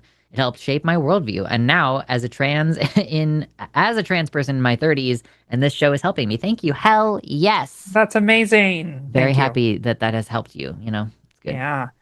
$5 Canadian from Where is Waldo? Just want to support the show. Trans rights are just the same human rights transphobes take for granted. Yep, that's a true statement. Mm-hmm. Nicole, who says, forgive me for being behind the times. I was wondering if Josie won her election. You guys are the best. Hashtag Team Aw. Lux. I did not. I got nearly 42,000 votes. I was 1% away from victory. So I was incredibly close. And unfortunately, I'm going to have to run again. So please, when we're ready, we're going to do it. And I'm going to raise 3 times the amount of money this time. It's going to be great. Because now everybody believes I can win. Yeah, sometimes you have to bloody the glass ceiling before they believe in you. Yeah, it's tough. It's tough for sure. Yeah. But yeah, you're gonna come back stronger than ever. Yeah. I believe in you. Aw, Izu thanks. with the $5 who says, hashtag Team Josie. Oh, side note, once I made a queer elf politician OC character named Mitch after Mitch McConnell because I thought he'd hate that or something. Am I wrong? No, Yeah, that's you're funny. not wrong. That's I love good. that. I love it so much. Yeah. Oh, it's me. The John Maynard 20 CHF's monies. I am so glad your show exists. I was so ignorant until I heard your education. Please keep going, educating us. Thank you. I appreciate that. Thank you, JJ, for the $5 who says, Jacob from last show. I appreciate everything y'all are doing. I'm learning more and have some questions to help me understand more after this. Yeah, we are happy to, keep that conversation ongoing when y'all have additional questions. I don't think we're taking just general questions on Calling It Now after this, but, I'm going to be on TACIS forever, apparently. We're losing hosts, and I'm just going to be here every week, forever. I was like, man, I want to take off next week because next week is finals and I also have a fucking paper to write. But then it's like, oh, you know what? We don't have a guest. So I'm probably going to be here on Thursday. But I'm not, where I'm not going to be next Thursday is on Calling It Now because you're not getting a double out of me on finals week. No. But yeah, thank you. I can't even schedule time on Calling It Now. I don't know what's going on there. So I need to fix that. Oh, yeah. You just text Jimmy and be like, hey, open up my availability for Calling It Now. Yeah. And the last super chat from the John Maynard, $10 CHF, is my donation being received? Yes. We got it. Thank you. Yeah. If it wasn't working prior to that, again, congratulations because you fixed it. Yeah. And it is a tie. Yeah, so we got like 2 minutes to get some super chats in to break the tie. Or what were you gonna say, Arden? Or Nope, rock, that's paper, great. scissors. Maybe rock, paper, scissors since we're really close on time. I mean, Yeah. I would like to generate supers, but I worry when we start that with this audience, they will literally Sometimes keep it it'll going for go. like 10 minutes. Yeah. So Just because they want to. The next super chat breaks the tie, and then we're gonna run with it. Yeah, there you go. The first super chat to get in breaks it. We're not gonna like go for a couple minutes or anything. Mm-hmm. Oh my gosh! Somebody said you should get Mama Meffy on. She was on like a couple weeks ago. Yeah. Also, her channel just got nuked, so go yell at YouTube for inappropriately nuking Mama Meffy's channel over a mass report. Yeah, I think she posted a video on Instagram about it. You could comment on it and also like repost it to your story or something. No, the host that isn't here very often anymore is Dr. Ben, and Arden is not hosting anymore. So all we have is Riverboat Jack, myself, and Lux right now. We need y'all. If you guys know any trans people who we should have on as a guest, let us know, or tell them about it and like have them reach out or something. But we would love to have some more people on to try things out. We had Jay on last month, and I don't think that debating is really for him, so probably not gonna have him back. But you know, it was a fun show. Just not really. It's not everybody's speed. You know, sometimes people want to make. Fiona got in with a Team Lux. Hey, we did it. Honestly, I think Jay did a good job. I just think he doesn't enjoy debating. That's literally exactly. Yeah, I think it's just not his thing. I was like, I'm so sad because you did a really good job. I would really like you to do more, but I understand. Yeah. And he's getting over like a really fucked up thing that just happened to him. So maybe in a few months he'll feel better. You know, that's like a very particular concoction of situation right there. But we did get one more vote for me. Yay! All right, and we're bringing in take the wins where you can. Cats are transphobic is the, you know, rarely. Honestly, I think they set this up because it would be punishment for you in particular, Lux. So here you go. Charging up the clock. Wait, I thought that I just got a vote. The vote. Oh, wait. Oh, you're right. Oh, hold on. Why would you do this to me? I can't believe you've done this. I can't believe you've done this. Yep, you're right. I got it totally backwards. You didn't earn the punishment for winning. Josie got it. Hold on. Wait, where the fuck is my input? Change this. Everything is confusing now. Damn it. We held it together until the very end. Hold on, chat. We're gonna get there. I promise. Winner. Aw. Okay. Josie, charging up the clock now. And 3, 2, 1, go. Yes, Lux's cat is transphobic. And here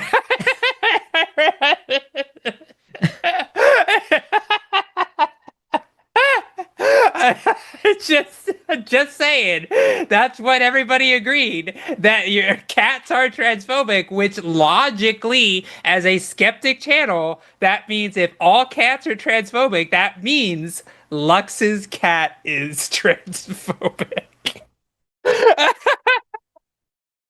So this is what the audience chose to do. So there's a couple of reasons. There's a couple of reasons why. Cats just don't give a fuck about anybody. Really, they're people phobic. And you know, at the end of the day, it's like you just have to bring everything together. And so if cats are people phobic, then trans people fall within the category of people. So therefore, cats are transphobic as a continuation of the word. So I'm just being logically consistent here, because who can argue that cats aren't just a teeny bit people phobic? I mean, they could give us diseases with cat scratches. They act like they don't want your love, and they may make you feel it. They can sit on your face when you're sleeping, or on your chest when you're sleeping, to make sleep apnea worse. So maybe it's not the deviated septum. Maybe it's Kitty taking a little nap when you're trying to sleep. So therefore, the sleep study can't figure it out. So this door stays closed. For now on, the door stays closed for now on, because that is what's happening, is that the Lux's cat's transphobia is leading to the sleep apnea. So this is proven because Lux has sleep apnea. So therefore, Lux's cat is transphobic. So you can't argue logic. I'm sorry that you got this news this way. I just am catching strays. I didn't do anything, and she didn't do anything. I know. It was like I messed up and made Lux the loser, and then Josie was like, "No, we're gonna make sure Lux stays the loser." Right. This is what the audience paid for. All right, that's true. You got to give the people what they want. All it's right? true. There's no outro music, but you should go to patreon.com/calltheline and follow me on Calling It Now, where I'm going to be next with Ari Mermaid for the next 3 fucking hours. Yeah. Thanks for everybody's support. That sounds fun. I wish I could do Calling It Now every now and then, instead of having to take work time off just so I can be on the show. But